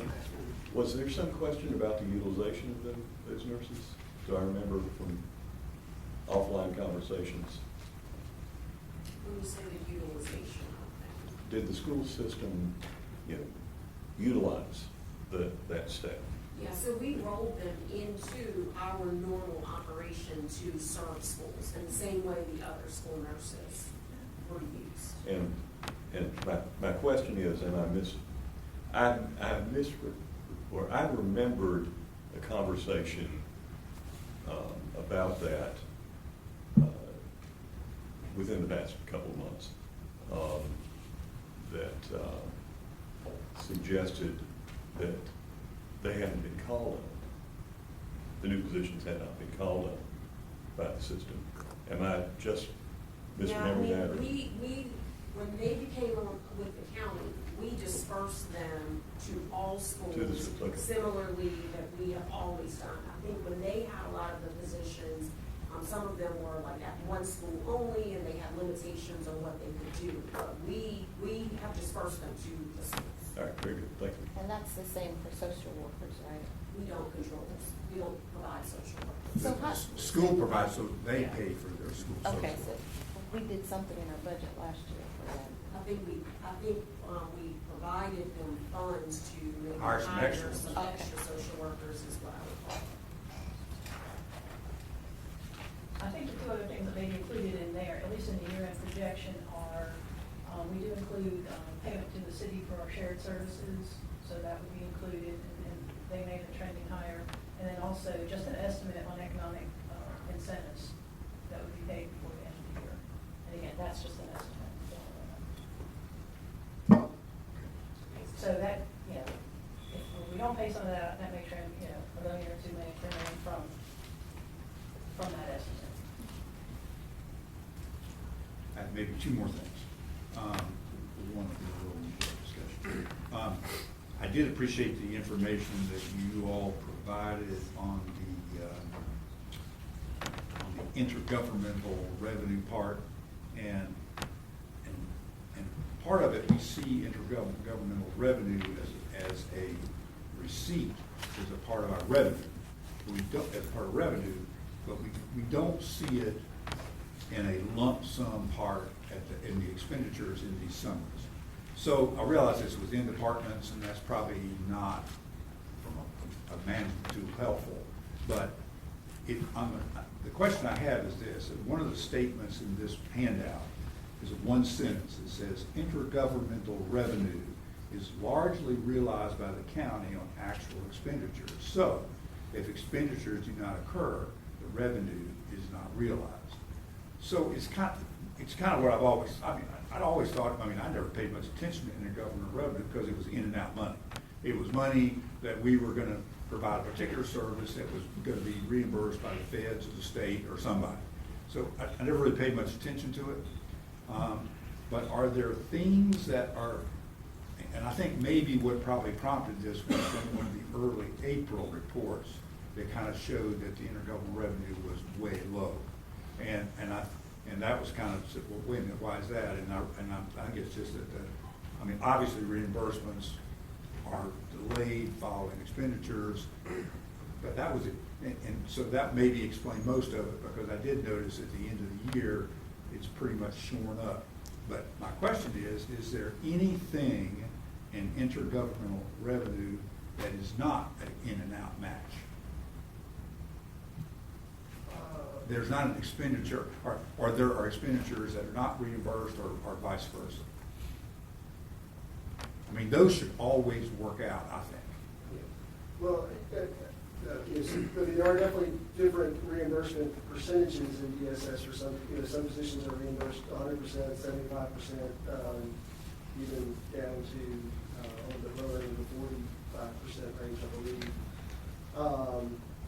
Other intergovernmental revenue that comes in, that's, trying to think like human debt service, that's based on expenditure, and the sheriff's office, I think it's based, maybe not necessarily at all.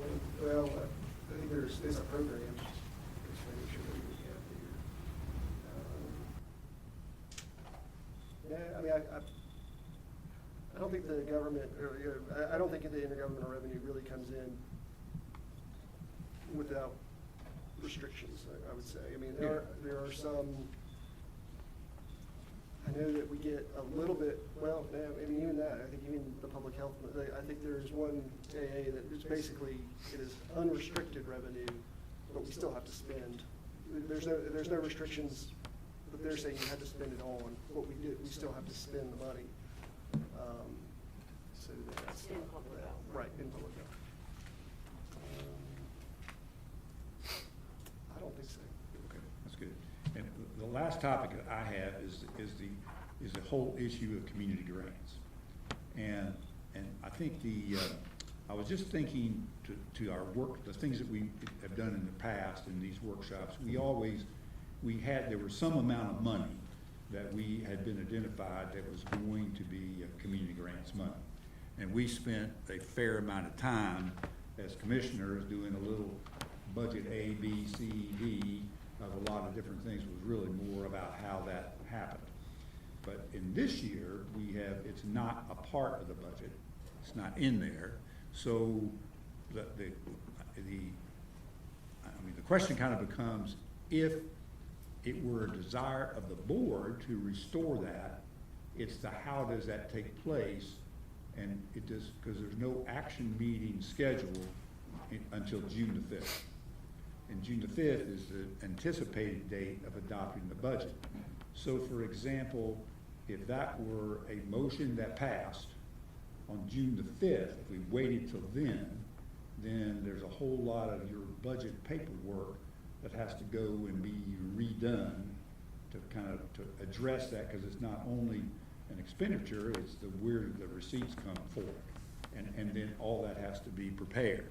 So my question kind of becomes, would there be any desire to actually have next Thursday's work session that we have for a budget workshop? It could be, because I think we're getting, we're gonna finish early today, I think. So it would make some sense that maybe we have a short workshop, and it could also be advertised as an action meeting that would actually allow us to address some of those issues, so that there's a whole week to prepare whatever needs to be prepared, assuming anything happens, or nothing. So, and for me, I think there's a series of decisions on the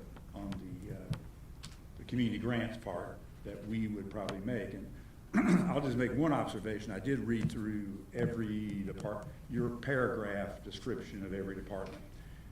I will comment a little more on that, but one of the things I did pick up on that is that I think we've had two people that have basically worked in grants management, and they were driven by ARPA, and one of them was paid with ARPA funds. Now the ARPA funds is gone, so in one of the budgets, it's us locally paying for that grant person to continue. Well, the work done to finish out ARPA, I think is gonna be pretty limited in finishing it up. So if we don't have these community grants, then we don't need that position. I mean, that would be if the answer to community grants is no, we're not gonna have them. We're gonna support your budget, then my next motion would be that we eliminate that grants position. We don't need it. Because if we're not gonna be managing these and checking that, then we don't need another person doing that. That'd be the first observation. The second thing I wanna share is that, and I have a copy of this for you, it's actually sitting on my desk because we didn't discuss it in the last workshop, but I actually have a chart that staff prepared that looks at, they've asked each of our urban county, well, it's not, they asked, the ones that are on the list are Forsyth, the city of Winston-Salem, Orange County is in that group, Durham County, Guilford County, and Mecklenburg. It does not include Wake. But it actually lists the amount of money. It was actually a question of them of sort of this kind of work. It was actually a number of like funded, grant programs, kind of things, community type projects. And I think all the counties define things a little differently. For example, Durham could not give an answer because they say they fund those things through departments. So the health department might have some community grants, or the DSS might have some, or whatever. So they don't do it that way. However, to give you an example, Mecklenburg says, yeah, they do it. Their percent of the general fund budget that they do for community grants is 0.12%. And Guilford County does, there's actually a number under 0.46, I don't know what that means, it's in Britain. And then Guilford County does 0.2, Orange County does 0.3, City of Winston-Salem does 0.43, and we've been doing 0.32. So I think our 0.3 is kind of reasonable. That's what our number, that 1.89 million is 0.3 of our budget. That looks to be pretty reasonable in line, because I don't remember what the additional description in Mecklenburg under the 0.12 is 0.46. I don't know what that means. That had to do with, I'm gonna let you, go ahead, Aisha. The sunset clause. Yeah. They have, when a nonprofit grant, is awarded, funding for a number of years, they put it into a department and have that department decide they want to continue, having a relationship with that vendor. So that's the number. And so if you included those ones that are in departments in Mecklenburg, it would go up to 0.46. That's it. It would go up to Don, I think the 0.46. mistake you're making is trying to indicate that we're never gonna do community grants.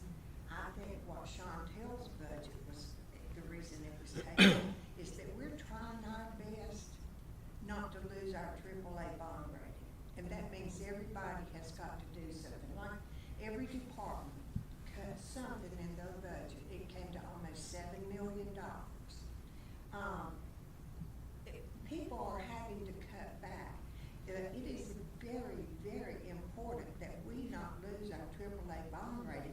So the only way we can pay for these community grants is through another, even more tax increase, or to use fund balance, or to ask our departments to cut even more than they've already cut. So please don't indicate, and it be in the journal, that we're never gonna do community grants again. This is 1 year where we're trying trying our best to save the financial stability for Forsyth County. I'm probably not gonna argue on that, but I disagree with you, because I don't think it has a thing to do I think with that part. you're but- trying to indicate that we're not gonna do community grants again, and that's not true. It's a one-time cut to save our fund balance. I'm talking about what we do this year. I'm not talking about next year, and I have a strong feeling this way. We actually requested community grants to be submitted to this county. We had a committee, staff-wise, for the first time, review them. We had recommendations from the staff that were released to us, and those recommendations were sent to every one of the people that submitted a grant. And they certainly assumed from that, if they're on the recommended list, they assumed that they'd likely get what was on that list. That's what they assumed. So to turn around in this short a period of time and say, well, no, whoops, we're not gonna do that at all, because I think it's more because we had a tax increase than anything else, and say no, then I think we created some expectations that's why our budget hearing lasted 4 hours and 20 minutes. It's because that's what we heard from. And at that So- time, when we did that, asked for applications, we did not know about our fund balance problem. We opened applications in October.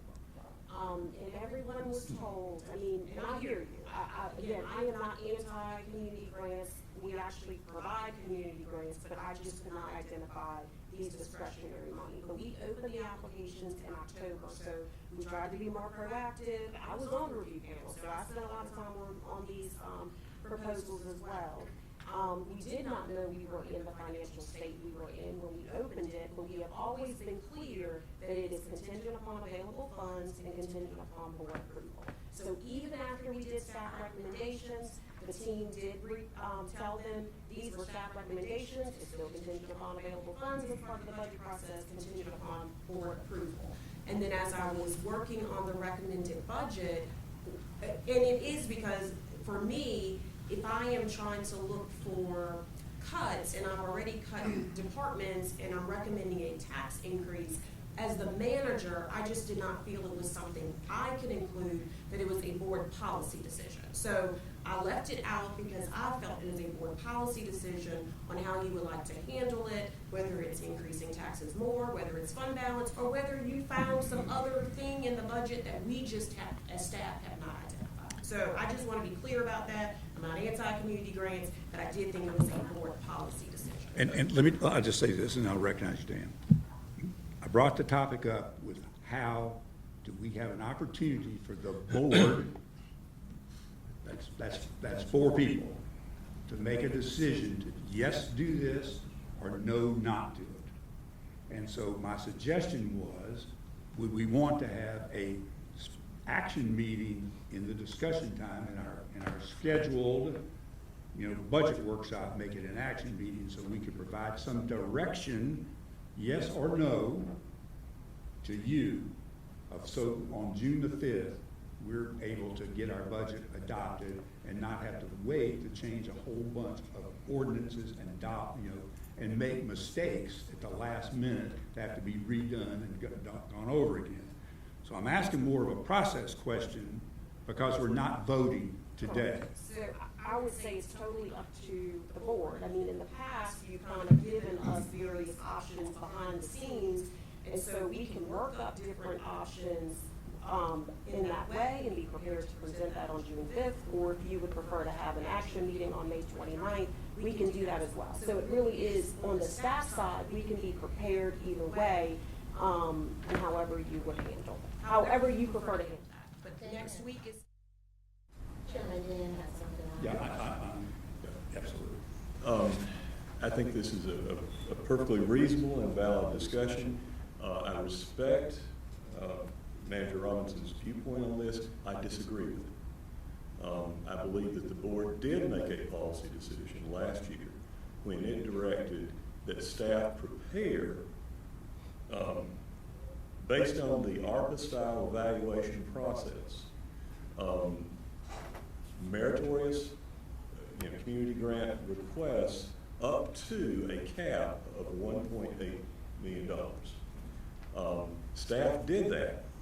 That was presented.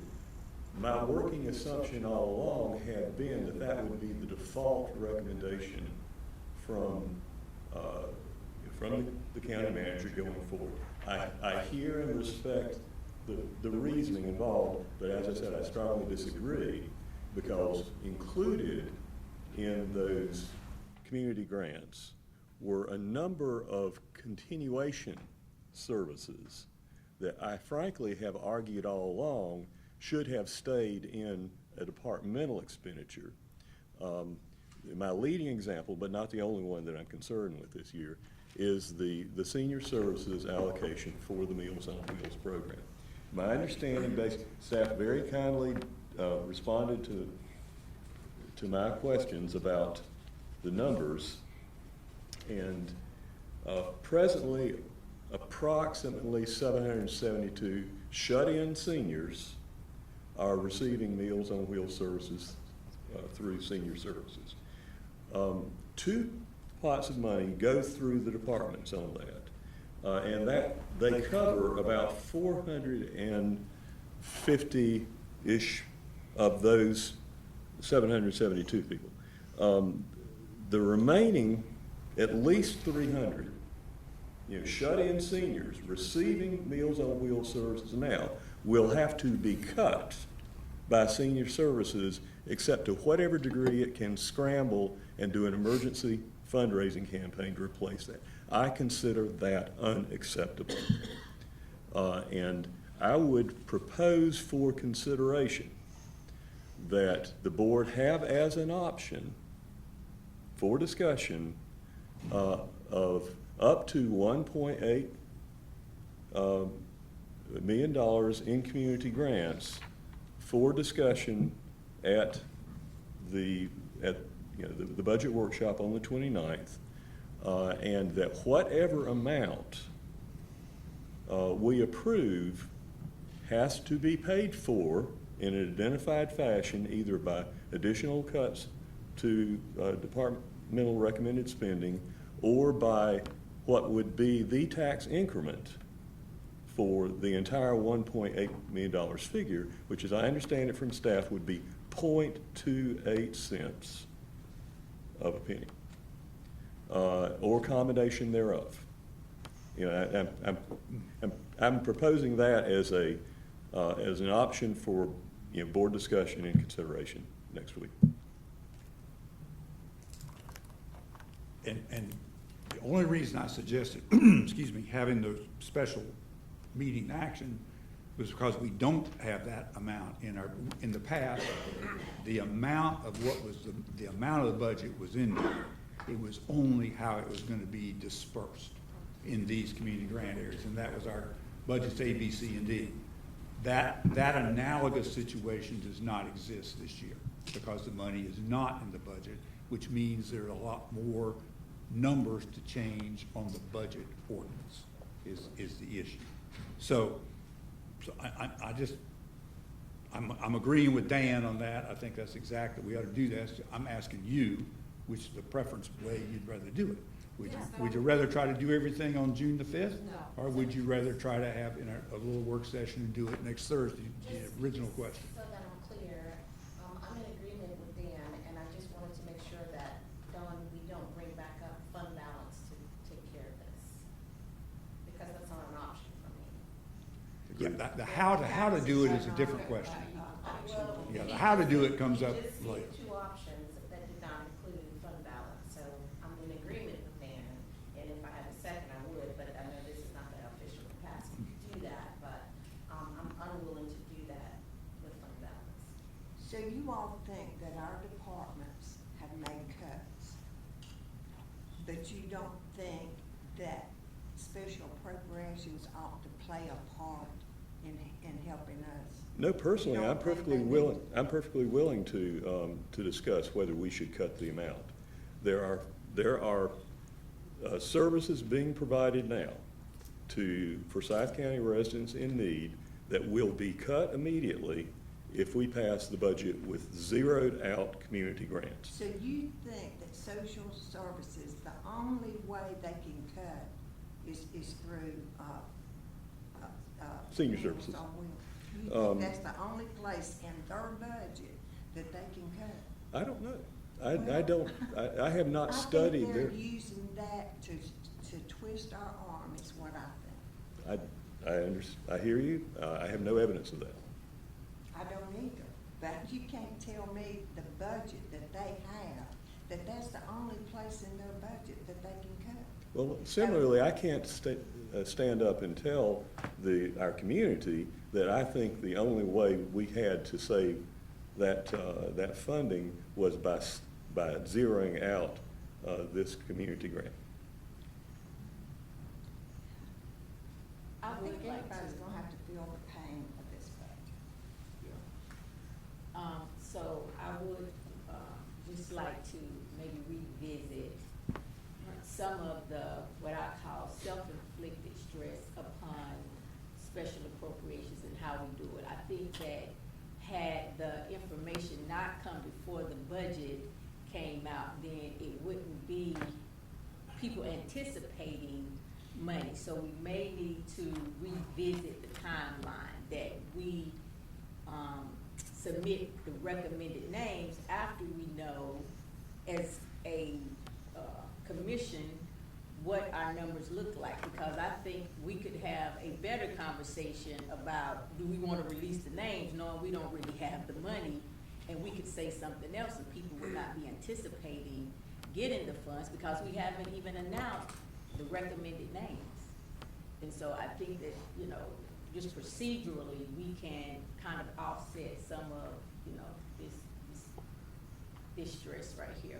But I do understand what Chair Martin is saying around, you know, procedurally, I can see how it could, you know, belabor us on one night to try to rework your budget and then vote based on whether we're gonna put the money back in, take it out. So I do get that, but of course, I guess my last point would be ultimately in previous budgets, I did like the idea of talking to us, whether individually, in groups, to look at the options. And I think at that optional point of the conversations, then, you know, we will have, I guess, our request on what to add in, take out, and all that kind of stuff. Other comments about this? Till May 29th. So we will advertise to have a action discussion meeting about budget matters. Yes. There is, okay, good. I think the only other question I have, I went through each of the departments and kind of read your paragraph, short discussion. And the big departments had fairly modest increases. The smaller departments had some substantial increases. And I realized that in some cases, it is a result of maybe more than, because I actually went back kind of again and looked, a number of departments that have revenue sources where the revenue sources have decreased, or anticipated to be decreased. And the amount then the expenditures were not decreased. So as a result, the increases get into double-digit increases in those departments. So it might be useful, you describe, you hint at, I mean, I appreciate your brevity. You got about 5 sentences describing each department. And maybe we could actually talk about some of those, because we have time to do it. We could actually do that, and they actually begin, those individual items begin on page 70, I think. Let me see this.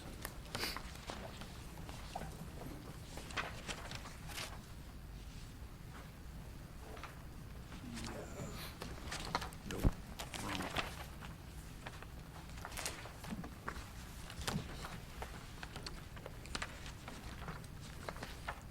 Yeah, right. They actually begin on like page 70.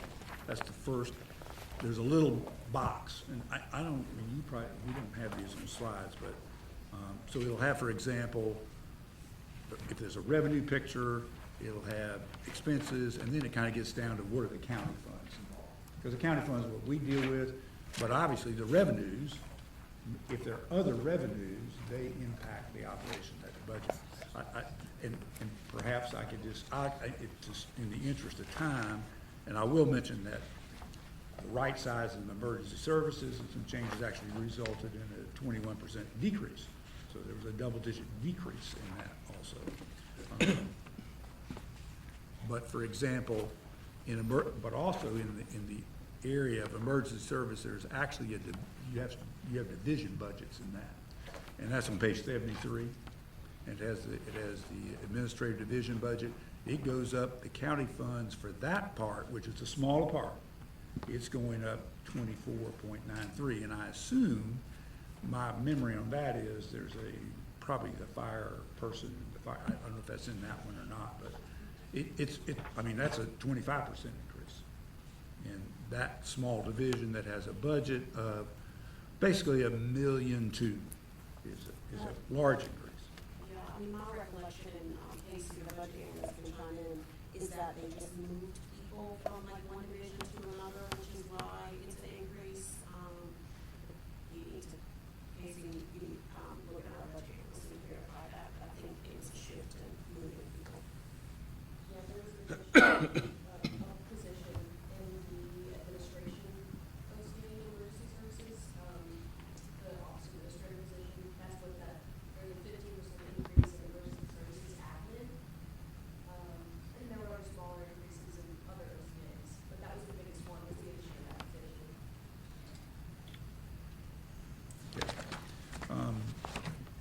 And I'll just pick out the big ones.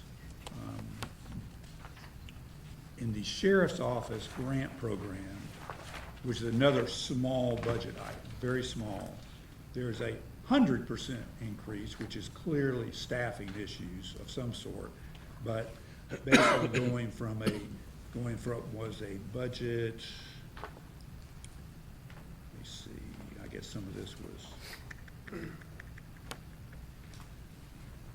yeah, it's the local part of that budget went from, the fiscal year 25 was 112,000, and it's being increased to 206,000, which is a 100% increase. That's really related to when we account for grant revenue. So the only two grants that are in that section, the division of the sheriff's office right now is the MAT grant, the medication assisted treatment grant, and DWI. And so that just assumed that if we recorded revenue last year, that MAT grant was ongoing. I'm not sure I understand that. Are you saying the grants are not ongoing? The MAT grant is ongoing. And so we recorded revenue for that fund balance last fiscal year, it's just not recorded this fiscal year. The change is really in change in revenue. Where we record the revenue that we budget.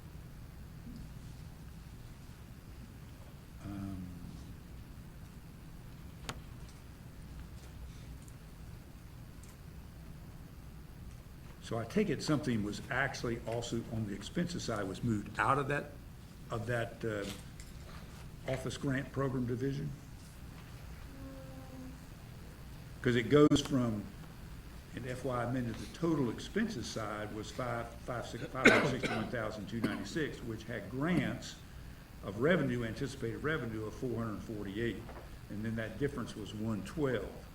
Then you're only basically showing 23,000 in revenues, so that had to go. There's $320,000 somewhere else, and expenses obviously decreased. So something got moved, but the expenses decreased to 230. That kind of stuff is super confusing in a summary like that, and I'm still not getting the answer to that. Makes any sense? And the rest of the sheriff's budget, executive leadership's got 11% increase, support services division's got 11% increase, the enforcement division has an 8% increase, two small areas. Animal Services has a 2.76% decrease. Detention Center is 2.42%, which is a modest increase. So, I mean, there's a, and you summarized, there are some staffing changes that were approved and increases in the sheriff's budget. But dollar for dollar, I'm not sure, I mean, you begin to look at those increases, those are pretty substantial. We also right-sized their overtime budget. And we where also- is that, by the way? Where, is it within every department, buried in every It's in department? It's in personnel services. We can get you a list of And we also, and for the sheriff's office, and Kimberly can speak more to this, I mean, some of their stuff is increase in contracts, but Axon is one of them, and, That's right, the largest contract increase is Axon is increasing by over $355,000, that's a 34% increase this year. That was a plan, it's a 5-year agreement that we entered into last fiscal year. Last year there was, part of the plan, the contract was not an increase last year, but we do this was in the contract that was approved, the plan 35% increase this year, so that's a big one. The jail medical contract with NASCAR is increasing $326,000. The food service contract in the jail is increasing $66,000. And then we added the P&G contract for the jail staffing, $750,000. And the SRO contract was to change care, in Arnett County Sheriff's Office, about $700,000 there. And then it also includes my enhancement recommendations. So in all of these departments, if I had an enhancement recommendation, that was also included. Yeah, that's substantial. And something that perhaps you could put on your plate for next year is that this Axon contract, I've discussed this at one time with the mayor about we have 3 different contracts in this county, in Kernersville, Winston-Salem, and us, that are all doing the exact same thing with the real-time law enforcement center. They're all doing the same thing. There has got to be a way to consolidate that into a single contract. You can still have 3 operational areas, I'm sure, and do that, but there's way, I mean, this is just a problem. I mean, to do that, and to spend that kind of money with a single contractor, that we're at their mercy. Our contract's going up $300. I bet the city's is going up a bunch, and I bet Kernersville's is too. And somewhere you have to look at what you're getting out of that in comparison to what you're spending, and we're basically at the mercy of a single vendor. And we've got to look for some buying power issues together. I mean, that's just, the mayor agree with me, but it's hard to get this off the ground. Maybe the management staff can do a better job in that case. There are just a couple of them. Environmental assistance and protection. $3 million budget's going up 13.87%. 13.87%.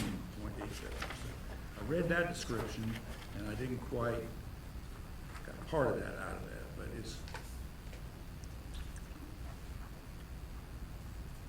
loss of revenue.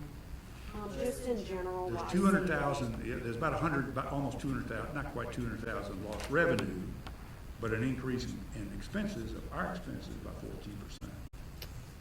And those are all pretty much in personal services is the real growth in that one. It's about They 20,000. did have some sort of equipment that they needed to make sure that we were able to maintain, some funds. I think it was a grant or state funds. So again, I'm going off memory, I'm looking at y'all. And, I think some of the franchise increase cost as well. The equipment purchase from federal non-matching grant funds in FY '25 requires calibrators to operate that they bought with funds last year that they never paid with county money. So they have to have these calibrators to make those work correctly. And that was a total of $17,500.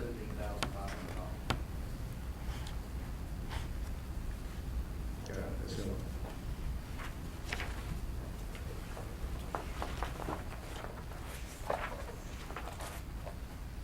And similarly, inspections going up 14%. These are small, these are small.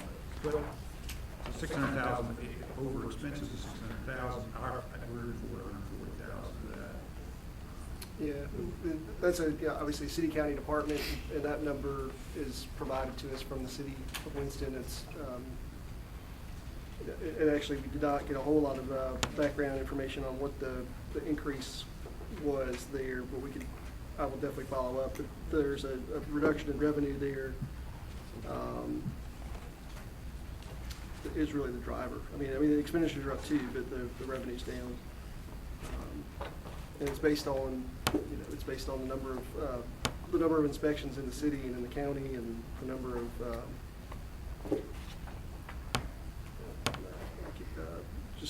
just different things. But I can follow up with the city and get a little bit more information from you. But that is a number that we plug in from the city. Okay. And I also got, when I was living in apartments, I first got to Health and Human Services, and I think Health Department, no, that's not the Health Department, the number's way too small. What exactly is Health and Human Services? There's a little bit in there. Yeah, it's basically the evaluation unit for that, that helps public health, social services, behavioral health services, family justice center. The goal is that at some point, we have a health and human services department, and then we have divisions of public health, social services, behavioral health services. That's how most consolidated. So this was kind of like our first step towards trying to get there, but we do have a few people. Their biggest increase is because we moved 2 staff from the health department under this division.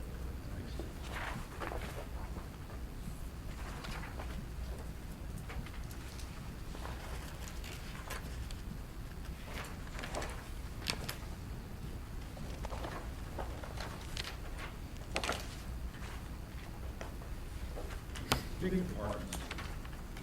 I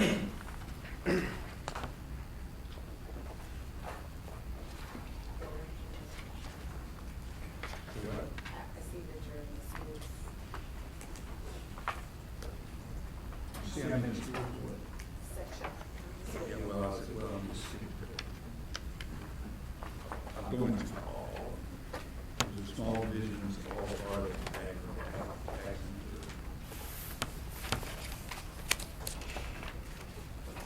Airports,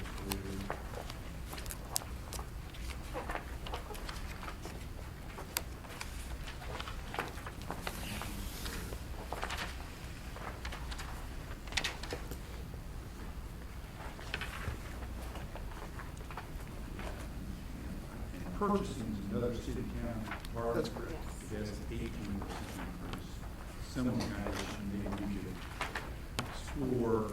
We actually did get some background information on the purchasing side, and it's a formula, it's a formula thing, and it's based on the number of purchase orders, the number that the city has, it's the number of times we ask purchasing to go out for bid, and we do have the backup on that, and I can provide that for you, checked out. The communications department, actually, that's an area we need to invest in. It's the survey. The survey was a big increase, and the things that I think we're doing there are improving our communications footprint.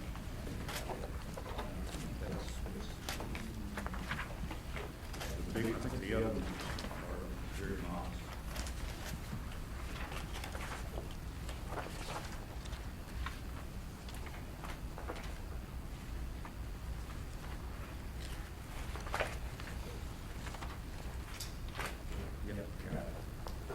Any of my general questions?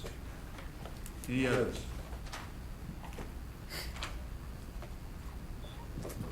All right.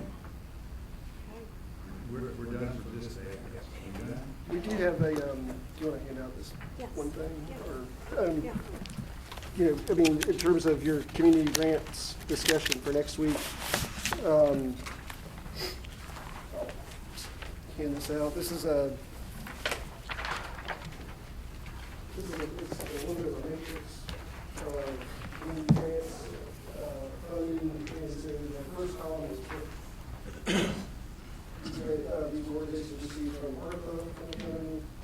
The next section is really what we received in FY '25, the departmental contracts, behavioral health funding, opioid settlement, home community care block grant, JCPC, the rural operating assistance protection, or community grants from FY '25. And then the pink columns are what was requested, what came out of that staff recommendation or the staff review, and then the behavioral health and opioid settlements as well. So that's a list of that. We have another handout too if you want it, or we can wait. At least I did. I don't know where it went. There it is. Yeah. I don't know how helpful this is, but this is that little worksheet that we think it'll allow you to doodle and questions on this ministry and that you might see changed or adjusted. I'll just say while he's passing that out, because I'm quickly looking at this, and we can email you. There's a few on here that were awarded ARPA funds, but they either withdrew or the board withdrew the funds, and so, like, I'm pretty sure Downtown Winston-Salem Partnership did not accept their money. They withdrew. Yeah, NC Rush was awarded, but they, the board withdrew because they couldn't, manage the funds. There's a few, so we can send a list just to make sure you have that, just as a FYI. So I thought that, Jason Teal came to the meeting on Monday night to talk about. That was ARPA. He did previously receive community grants. I think 20,000 maybe. Yeah, yeah. Yeah, it looks like 20,000 in So you're saying that he was awarded ARPA 15,000 previously? But he declined it. Right. But he declined that. He declined the ARPA. but it looks like in last year's, I assume the column that's next to FY '26 requested on the community grants, I assume that those are really community grants, the FY '25 budget. Yes. The green column. Yes, I'm sorry, that's last correct. one. That's correct. So for example, Commissioner Woodbury, there's 20,000 listed, so they actually got it. The budget means they got it, so they received 20,000 last year. And they requested 25 this year. Didn't get anything, okay. And we're not recommended for any. Yes. As I understand it, there were a number of those economic development organizations that were previously, as of 2 or 3 years ago, included in the departmental budget, and were moved out of that, similarly to a number of the aging services grants, were moved out of the departmental budget and put into community grants for the first time. And included were, basically, those economic development organizations were not used to providing the kind of contract services breakdown that we insist on normally in the community grants process, and have, I gather, just never satisfactorily Right, I mean. provided that kind of detail. This is what we're getting for the money. Right, I mean, I think, when we were asked, I think it was last year, what I should say is, we contract with several community organizations with interdepartmental budgets. But on some of the, community economic development ones, we were asked, if we really needed it, in the department. And it's not things that the department needs, because it's not providing a per se to the department in the same way as others. And so they were transitioned under community grants. Because again, with the same understanding that departments are already requesting what they need. If the board wants to provide additional funds for community organizations, I think for us, what I would love in your discussion on Thursday is if there is always a set amount you want in the budget for community grants, then I need to know that. Because if it is discretionary, I am always going to look at I'm the county manager, so I'm gonna always look at county services first. So if there's an amount that the board always wants, then I know not to touch that amount. And so that would be the direction that would be helpful for us. In addition to the community events, I think that per policy, we may need to add organizations that make over billions of dollars that are active. I actually have thought about that and looked at the 990 issue, looked at the 990 forms, and there's an organization over X size, 5 million, then it gets to the point that Commissioner Wisenhunt raised about, if you got a $10 million budget, and you're a nonprofit, then you have some discretion about how you do your budget, just like we do. And that it may be, we may not, I just think all those things come into play. And actually what Aisha Carter said earlier is a little, we used to have a rule that after 2 years, you became permanent on community grants. And then it was almost impossible for us to look at the new request because there was already baked in the old request, and it became really hard to analyze this at this time. So apparently what Charlotte's doing is, after 2 years, it either moves into a department to accept it or not, or it ends, apparently. Something like that is to get it out of the community grants and into a department to manage it. Like what Commissioner Bessie was talking about is like an aging services department. And that could be a subset of DSS, for example, or something like that, and it could have, that would be the place they could manage those. And then Clydeum, for example, they've been a part of, they're in our building, they've been a part since the Science Center and all those things. I don't know where they need to go, but I don't think they need to be a community grant either. I would just caution that the board, make sure you're not discussing boards that you are on. I've offered to step, I'd be glad to take my place. I'm conveying what Gordon would be saying, right? Let's just say that before I was on that board, they had been funded by the county. How about that? I know of one of these organizations that gets federal funding. Did you look to see how many, I know, senior services gets federal funding elsewhere. And and if you want my 90s or some, I pulled a few last night, and I know there were some comments on the CEO of this makes this, the CEO, and I will tell you that a CEO of an $85 million organization makes the same as a CEO of a $6 million organization. I won't call them out, but it's a little all over the place. But if you all would like to see some 90s, we can certainly pull. Well, it came to that independently. I had thought that may end up being a criteria of focusing our grants, maybe some ways. And these funds surely can be consolidated. Not everybody has a BSCA. If you're doing the same thing, why don't they consolidate these funds? Whatever information that would be helpful for you all, let us know, because we'd be happy to pull that together.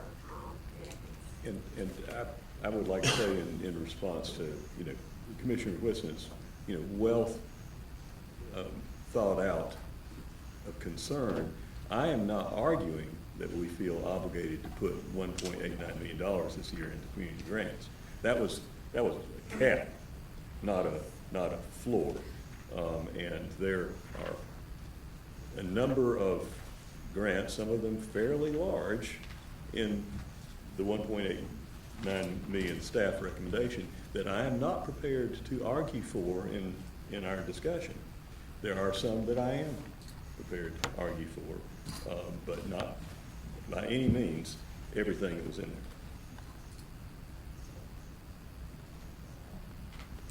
Well, the part is, every year we say we think we're going to fix this, and last year I thought we fixed it, but we have spent about as much time this year, maybe more, than we used to in the past. So I'm either deciding it's unfixable or We ain't arrived at the right formula It was a better process. We just had a little snappy. Okay. yet. Anything So- else? Anything else to be discussed? Anybody else want to say anything? Anything else besides community grants you want us to be prepared to discuss next week? I can't think of anything today, but I might by tomorrow. What time do you have to start to discuss that? Well, I was gonna, what would be a good time? I don't think we need to start at 9. I think we just start it later. I don't know, we don't have an afternoon meeting. so I mean, it is I guess the other side of it is, you can start at 9, we might be through by 9:30. Right now, it's publicized as a 9 o'clock meeting. And that'd be probably the Or best. workshop, and we will just And then transition since we have it nothing else, when we're done, we're done.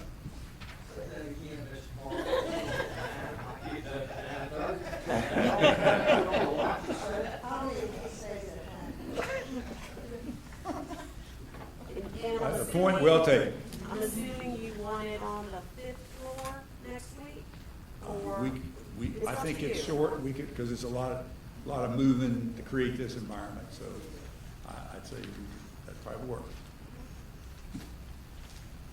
Well, we appreciate the questions, we appreciate the critique, but I do want to, again, thank the budget staff, and finance, because there has been a lot of work, behind the scenes, and this has certainly been, an interesting budget, so. I agree, and I really meant to say, I've been a little distracted on a few other topics, but I did meant to say that I've looked at this book a lot of times. This was very helpful this year. I mean, even your short summaries, you still don't know everything by any means. You get a flavor, but I could tell just by the results that a whole lot of work is going on. So I do want to, and I don't just give compliments because it's nice to give.